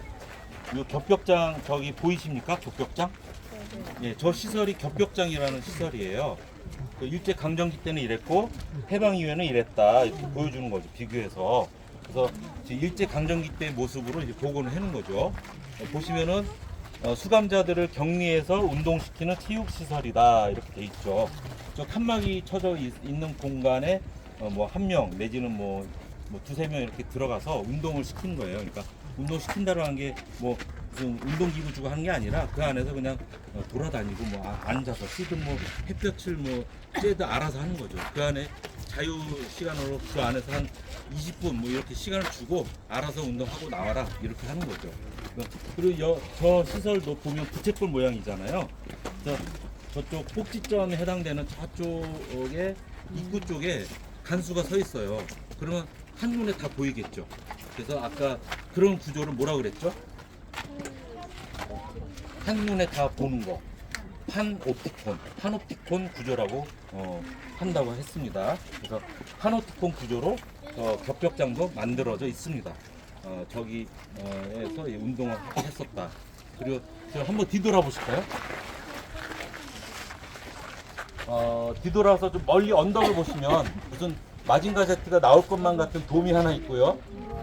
그 앞에 이제 국립 대한민국 임시정부 기념관 벽면에 이렇게 써 있죠.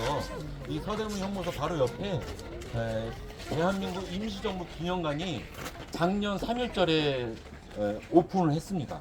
작년 3일절. 저희 평화길라잡이가 저기에서도 한 달에 한 번 해설을 하거든요. 셋째 주, 매달 셋째 주에 해설을 하는데 저희 임시정부 기념관에 가시면은 2층, 3층, 4층에 이 상설 전시물들이 있어요. 그래서 그 대한민국이 그 민주공화국으로 출발한 그 과정들, 맨 처음에 상해 임시정부부터 해서 그 임시정부가 처음에 하나만 있었던 게 아니라 여러 개가 있었어요. 그래서 통합하는 과정들, 또 그 임시정부를 움직인 사람들, 임시의정원이라고 하는 기구 얘기도 나오고요. 지금의 국회와 같은 역할을 한 건데 그 임시의정원 얘기도 나오고 그리고 지금의 대한민국이 대한민국 그 임시정부에서 그러니까 저희 그 상해 그 대한민국에서부터 어떤 것들을 물려받았는지 이런 것들이 저기 가면은 전시돼 있고 설명을 들으실 수가 있습니다. 여기 오신 분들도 작년 3일절에 저게 세워진 거를 잘 모르시는 경우가 많더라고요. 그래서 여기 가까우니까 여기 나가서 이렇게 조금만 올라가면은 저기 가깝거든요. 무료예요, 무료. 국립 기념관이기 때문에 무료로 보실 수가 있습니다. 시설도 굉장히 좋고 여기 서대문 형무소는 이게 옛날 그 역사의 현장을 그대로 보존을 한 거라서 사실 관람하기엔 그렇게 편하지 않은 구조예요. 앉아서 쉬는 곳도 바깥에 의자들이 몇 개 있지만 실내에는 좁고 당시 그 보안과 청사 그대로 유지를 하는 거기 때문에 내부도 좁고 통로도 막 겨우 이렇게 다니고 그러잖아요. 근데 임시정부 기념관은 그 정부가 국가보훈처에서 만든 기념관이고 굉장히 좋은 시설에 좋은 장비 이런 것들로 이렇게 설명이 돼 있기 때문에 훨씬 수월하게 관람할 수가 있습니다. 그 말씀도 드리고요. 근데 한센 병사 말씀드리면 한센 병이 혹시 옛날에 무슨 병으로 불렸는지 혹시 아시나요? 네, 이 어르신들은 아시거든요. 옛날에 문둥병으로 불린 병이 한센병이에요. 그러니까 한센이란 말은 그 문둥병을 그러니까 그 병원 균이 있을 거 아니에요. 그 병을 옮기는 그 균이 있는데 그 균을 발견한 사람이 한센이라는 사람이에요. 그래서 한센병이라고 부르는 거죠. 그래서 옛날에 문둥병이라고 또는 나병이라고 불렀는데 저 병에 걸리면 막 얼굴이나 피부, 뭐 손 이런 것들이 굉장히 좀 일그러지고 보기 흉하게 이렇게 변한답니다. 근데 저게 유전병이 아니거든요. 유전병이 아닌데도 불구하고 한때는 오해를 받아서 저게 이제 유전되고 그 전염성이 아주 심각한 건 줄 알아가지고 이렇게 막 강제로 격리시키고 또 나라에서 강제로 아이를 못 낳게 했어요. 한센병 걸린 사람들한테는 강제로. 그거는 그 심각한 인권 침해거든요. 그러니까 예전에 잘 몰랐을 때 얘기죠. 그래서 이곳 서대문 형무소 내에서도 한센병 걸린 사람들을 따로 이렇게 격리해서 수용한 시설이 따로 이렇게 있었던 거를 여기 한센병사가 이걸 보여준다는 거고요. 그래서 그런 거의 어떤 나한테 그 막연한 잘 알지 못함으로 인해서 생기는 막연한 두려움 이런 것들을 좀 편견 이런 것들을 좀 가지면 곤란하다 이런 말씀도 드리고 싶고요. 네. 자 이제 날씨가 좀 뜨거운데 할 수 없이 이 뜨겁지만 이 통과해서 사용료로 가야 되니까요. 저 따라오시면서 저희 중간에 뭐 밥그릇 엎어놓은 옆으로 세워놓은 듯한 뭐가 좀 이상하게 생긴 거 있잖아요. 저거 잠깐 서서 짧게 말씀드리고 그리고 사용자로 이동하겠습니다.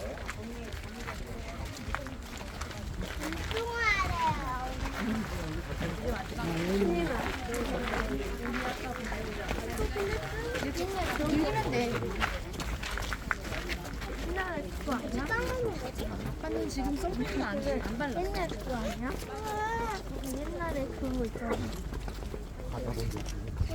옛날 그거. 그러니까 아까 아빠한테 안 갈 거라고 아까 주고 갈 거라고.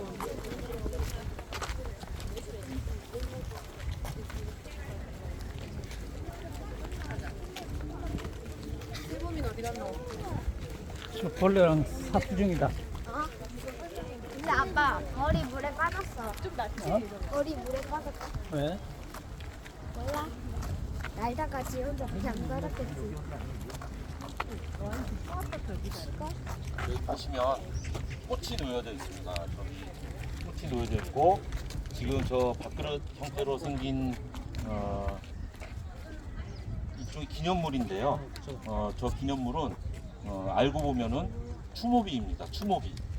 추모비로 이제 민족의 혼 그릇이라고 해서 그릇 모양으로 추모비를 만들어 놓은 거예요. 그래서 여기 보시면 이 재단이 있고 꽃이 놓여져 있는데요. 저 혹시 이 사진을 인터넷에서 보신 분이 있으실지 모르겠습니다. 이 사람이 누군지 혹시 아시나요? 일본 관계자입니다.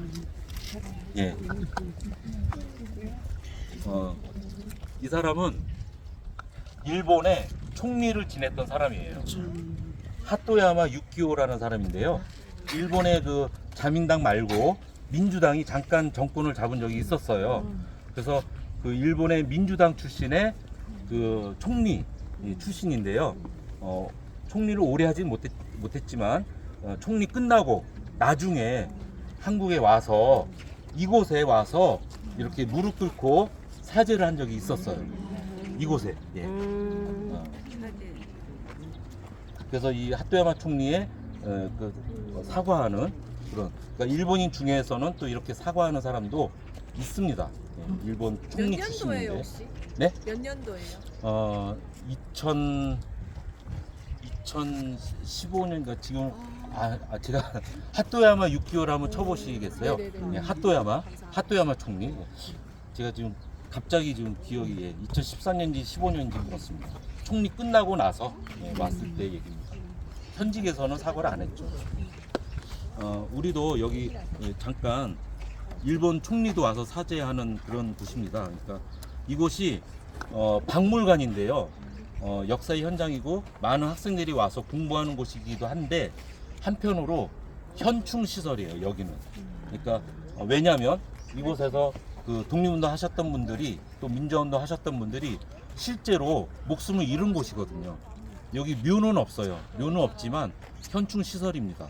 그래서 추모비가 이렇게 있는 것이고 여기서 잠깐 짧게 문명 잠깐 올리고 가도록 하겠습니다. 우리 학생들도 짧게 문명 잠깐 제가 일동 문명하면 잠깐 하고 가겠습니다. 일동 문명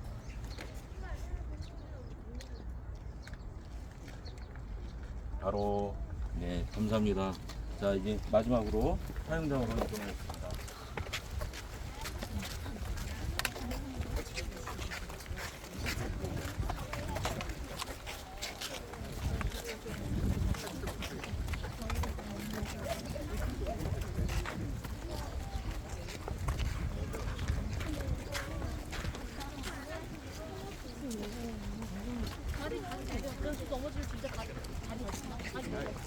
드라마 들고 있어 와서 뒤다친 거예요.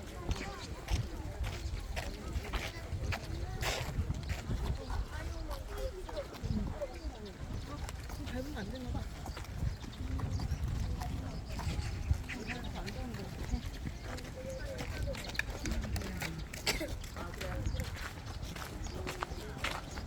여기서 잠깐 들어가기 전에 이 사용장 들어가기 전에 잠깐 또 짧게 말씀드리고 들어가서 보겠습니다. 이곳 사용장은 사형을 집행했던 곳이죠. 1921년 전후에 이곳으로 이제 옮겨온 것으로 보고 있는데요. 여기 보시면 여기 이제 사적으로 지정된 곳이거든요. 여기 입구 보시면 딱 세 사람이 들어갈 만한 공간입니다. 입구 크기가 세 사람이 옆으로 나란히. 그러니까 그 말은 뭐냐면은 사형수를 양 옆에 간수가 팔짱을 끼고 이렇게 들어가면은 딱 그 크기예요.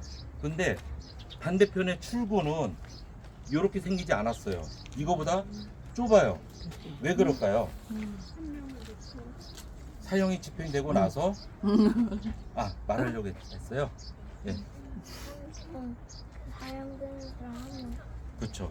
그러니까 사형이 집행되고 나서는 간수들이 앞뒤로 길게 들것을 뭐 이렇게 들것에 집행된 그 시신을 운구하는 식으로 나가겠죠. 그러니까 출구는 형태가 이거보다 작고 그렇습니다. 그런 차이가 있어요. 이곳은 아까 우리 잠깐 짧게 묵념도 하고 왔지만 현충 시설이고 그런 좀 경건한 마음도 좀 가질 필요가 있다고 저는 얘기를 합니다. 그래서 위에서 막 사형이 됐대 뭐 이렇게 막 즐겁게 볼 수 있는 시설이 아니죠, 결코. 왜냐면 여기서 독립운동 하셨던 분들이 실제로 사용됐던 곳입니다. 자, 그러면 안으로 한번 들어가서 어떤 시설인지 한번 보겠습니다. 네, 자, 따라와 보시죠.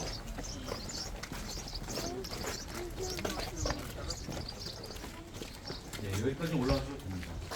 여기서 잠깐 보시고 옆으로 이동할 거예요. 안에서 정면으로 보시면 이렇게 생겼죠. 여기 사형 집행을 기다리는 저쪽에 앉아 계시는 사형수가 앉아 계시는 의자 그런 게 있고 바깥에서는 참관하는 사람들이 의자에 앉아서 보는 거죠. 이렇게 정면에서 보시면 그렇고요. 옆으로 오시면 옆에서 보면은 또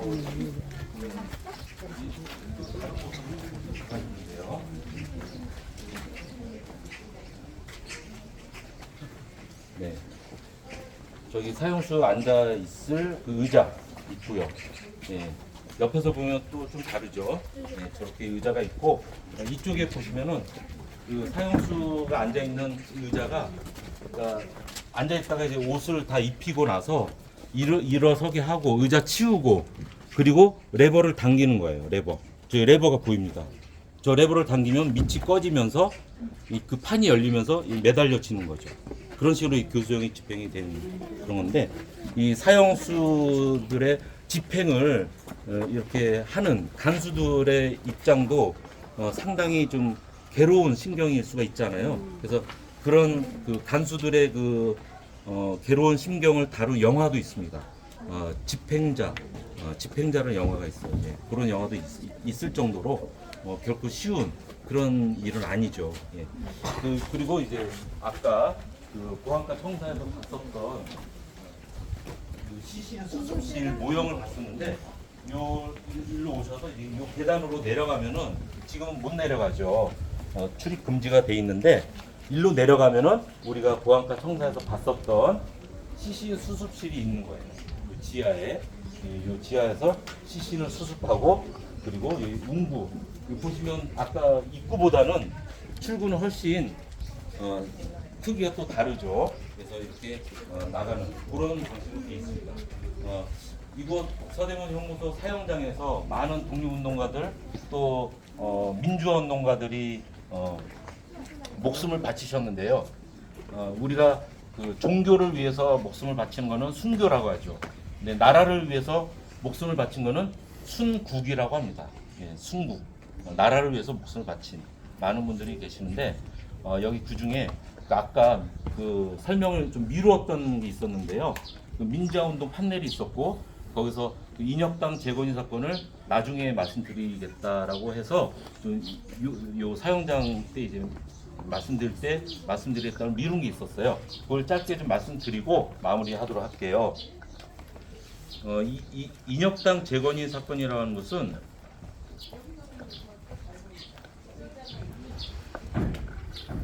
네.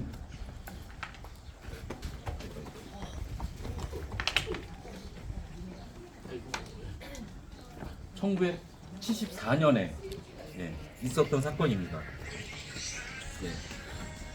인혁당 재건이 사건은 거기 햇빛 너무 센데 안으로 좀 그늘로 좀 들어오시죠. 한 5분은 말씀드려야 마무리한 5분은 걸리기 때문에 그러니까 인혁당 사건이라고 해서 1974년에 있었던 사건입니다. 1974년이면 진짜 오래됐죠. 지금 벌써 한 뭐 25년에서 있어 한 50년 가까이 된 사건입니다. 근데 이 사건이 왜 재건이 사건이냐면요. 이로부터 10년 전 1964년에 1차 인혁당 사건이 있었어요. 1차. 그래서 10년 후 74년에 이 사건을 재건이 사건이라고 하는 거예요. 인혁당을 재건하려고 했다. 그런 뜻이죠.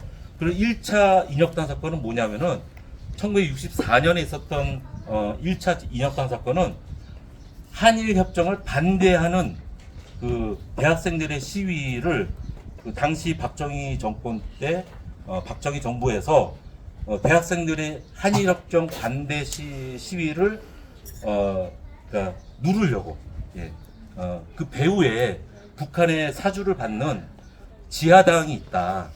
그게 인민혁명당이다. 해서 발표를 했던 사건이에요. 그러니까 1964년에 한일 협정이 우리가 있었어요. 왜 1964년에 있었냐면요. 우리가 1945년에 해방이 광복이 됐잖아요. 그리고 이승만 정부 시절에는 일본하고는 절대 수교를 안 했습니다. 네. 그리고 이승만 정부가 4.19 혁명으로 이제 물러나고 하야하고 박정희 정권이 들어섰죠. 그것도 이제 사실은 뭐 군사 쿠데타 이런 형식으로 들어섰죠. 근데 박정희 정권에서는 한일 협정을 한일 수교를 다시 맺으려고 했어요. 왜냐? 나라를 다시 일으켜 세워야 되니까. 경제를 일으켜 세우려면은 돈이 필요했습니다. 그래서 베트남에도 파병을 하고 베트남 파병 대가로 미국의 지원도 받고 경제적으로 그리고 한일 협정을 수교를 다시 맺어서 그 수교의 대가로 돈을 지원을 받는 거죠. 일본으로부터 보상금 지금 말하는 그 보상금을 받고 수교를 맺은 거예요. 근데 그 당시 그 한일 수교가 너무 굴욕적이라고 당시 대학생들은 반대한 거죠. 왜냐하면은 그 개개인들의 지금도 마찬가지잖아요. 지금도 그런 얘기가 나오고 있죠. 개개인들의 어떤 피해 이런 것들은 전혀 보상이 안 된 상황에서 수교만 이렇게 다시 수교를 회복한다는 걸로 보상금 조금 받고 그냥 수교를 한 셈이 됐으니까 당시에도 반대를 했었어요. 그러니까 근데 그 배후에 지하당 북한의 사주를 받는 인민혁명당이 있다 해서 발표가 나고 그게 이제 1차 인혁당 사건이라는 거죠. 그로 인해서 이제 시위도 막 그런 사건이 나니까 국민들의 어떤 여론도 안 좋아지고 그러니까 학생들 시위도 사그라들고 그런데 문제는 그 1차 인혁당 사건이 진짜 그 간첩 그 지하당이었느냐 그게 아니었다는 거죠. 그래서 당시에도 지금도 마찬가지지만 그 구속이 우리가 구속 적부심 하듯이 오랫동안 구속을 할 수가 없는 거잖아요. 지금 우리 민주사회에서는. 근데 당시의 사회에서는 기본 한 달, 두 달 영장 없이 체포해서 영장 없이 오랫동안 구금을 하고 그 중에 막 고문도 하고 이러면서 죄를 자백을 받아냈었다는 거죠. 그래서 어쩔 수 없이 살기 위해서 자백을 하니까 간첩이 되고 간첩 판결을 받고 사형당하고 이런 식이 됐다는 거거든요. 그래서 당시 1차 인혁당 사건에서는 심지어 검사들도 이거는 말도 안 된다. 이 기소할 수가 없다. 양심상. 그래서 검사복을 벗겠다. 그런 검사들이 있을 정도로 진짜 형편없는 엉터리 수사였기 때문에 1차 사건은 큰 이런 벌 없이, 그러니까 큰 징벌 없이 넘어간 거예요. 그리고 나서 10년이 지나서 1974년에 2차 인혁당 사건, 인혁당 재건이 사건이 일어난 거죠. 왜 일어났느냐? 1974년 직전에 유신헌법이 발표가 됐거든요. 1972년도에.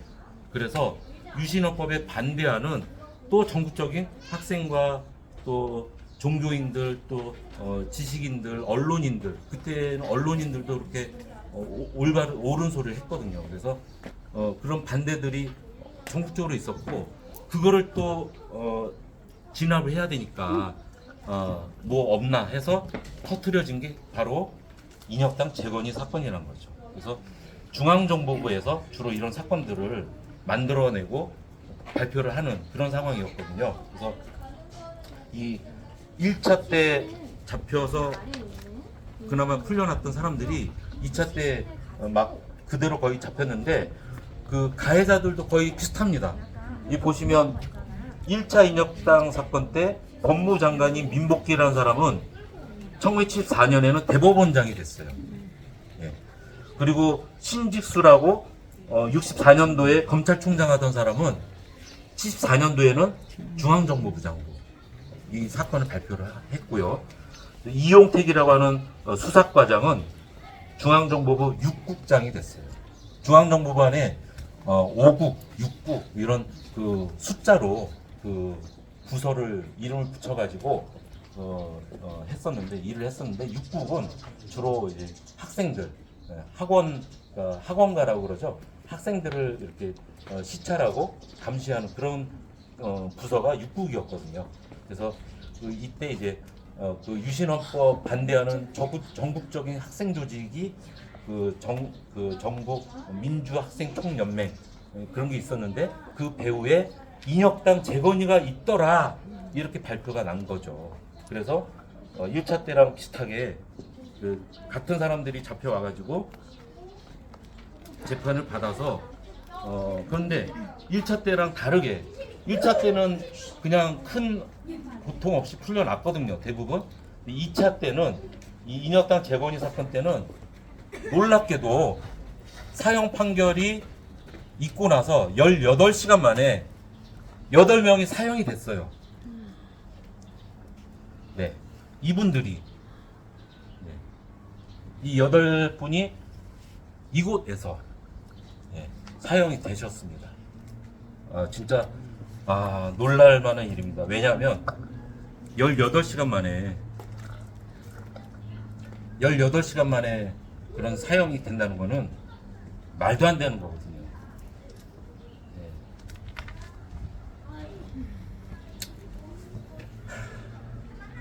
그래서 75년도 4월에 9일에 여기에 이 서대문 형무소 면회 왔다가 사형 소식을 듣고 오해라는 가족들 모습입니다. 그리고 이 사건이 무죄로 재심 판결이 난 게 2007년이에요. 2007년이면 도대체 몇 년이 지난 거죠? 1975년에 사용이 됐거든요. 그러면 25년에다가 7년, 32년 만에 32년 만에 무죄가 됐습니다. 예. 그런 사건이 있었습니다. 그게 이제 인혁당 재건이 사건입니다. 예. 요새 그 저기 뭐죠? 드라마 뭐 더 글로리도 하고 또 모범택시라는 드라마도 있더라고요. 모범택시 1, 2만 나오는데요. 이 복수에 관한 얘기거든요. 보신 분도 계시겠지만 못 보신 분도 계시고 복수에 관한 얘기인데 저도 다 봤습니다. 근데 드라마 속에서의 복수는 현실하고 많이 다릅니다. 사실 솔직히 그러니까 드라마니까 그게 가능하고 통쾌하고 그런 것 같습니다. 근데 이런 얘기를 하면서 저는 마무리합니다. 그러니까 현실 속에서는 사실 그런 그 물론 이제 가해자가 보복당하고 그러면 통쾌하고 깨소금 마시겠죠. 그런데 엄밀히 말하면 그런 복수는 그런 그 개인적으로 개인적으로 할 수 있는 그런 게 아니거든요. 복수라고 하는 것은 그러니까 그런 거가 되기 전에 우리는 그러니까 회복적 정의가 좀 이렇게 되는 사회가 됐으면 싶은데요. 이게 무슨 말씀이냐면은 지금 죄를 저지르는 사람들은 그 피해자한테 사죄를 하는 게 아니라 경찰한테 사죄를 하고 또 판사한테 사죄를 합니다. 그러니까 자기 잘못했다고 미안하다고. 근데 엄밀히 말하면 피해자한테 용서를 구하고 그 사죄를 해야 되는 게 맞잖아요. 그러니까 그렇지 못한. 그러니까 그리고 또 가해자들이 난 1년 누구 때렸는데 1년 살고 나왔어. 그거면 됐지. 이런 세상이란 거죠, 지금. 근데 그게 그럼 되는 걸까요? 그게 아니라는 거죠. 그러니까 계속해서 그 피해자가 용서할 때까지 미안하다 하고 사죄를 구하고 또 피해자가 입은 어떤 정신적인 물질적인 피해도 회복을 시켜줘야 되겠죠. 그게 이제 회복적 정의입니다. 그러니까 지금 일본에 관한 얘가 지금 오가고 있는데요. 그 강제징용 피해도 제3자가 배상하게 해준다. 그거 참 피해자가 인정하지 않는 그런 용서라는 게 있을 수 있겠습니까? 예. 진짜 말이 안 된다고 생각하는데 아무튼 그런 세상인데 이런 회복적 정의가 되는 그런 사회가 됐으면 좋겠고 이곳 서대문 형무소 통해서 여러 가지 모습 여러 가지 보셨지만 이런 마음도 한번 가지시고 가셨으면 좋겠다 이런 말씀드리면서 긴 시간 그 말씀드렸습니다. 제가 준비한 건 더 많은데 시간 관계에서 마치도록 하겠습니다. 저는 평화길라잡이 최형우였습니다. 감사합니다. 그리고 제가 기념으로요. 저기 오신 분들한테 기념으로 그 책카피를 드리거든요. 네. 책카피 하나씩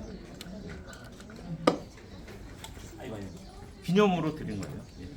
평화길라잡이 소개하는 책카피입니다. 여기 저희가 자원해설하는 거거든요. 그러니까 저희가 회비 내면서 해설하는데 여기 어떤 일체 어떤 수고료 받고 하는 해설이 아닙니다. 근데 좀 되시면 후원해 주시면 좋겠습니다. 예, 아무튼 네, 책카피입니다. 기념으로 책카피 하나씩 드리겠고요. 그리고 어르신들도 그리고 제가 중간중간에 남산에 민주인권기에 오시면 통강관저터 그런 표지석도 보고 또 중앙정보부 건물들도 있어요. 남산에 그 조선총독부 터도 있습니다. 그래서 남산에 민주인권기라고 있는데 여기에서도 토요일에 1시에 해설을 저희가 무료 자원 해설을 하거든요. 그래서 이것도 기회 되시면 와서 보시면 좋을 것 같습니다. 그래서 이 리플렛에 자세하게 안내가 돼 있으니까요. 원하시는 분만 드릴 거예요. 이건. 왜냐하면 책갈피보다 이게 제작 비용이 좀 더 비싸요. 그래서 막 뿌리는 게 아니라 원하시는 분만 드릴게요. 진짜 오시고 싶은 분들만. 네. 이거 한번 보시고요. 나중에 기회 되시면 한번. 네. 감사합니다. 고맙습니다. 수고하셨습니다.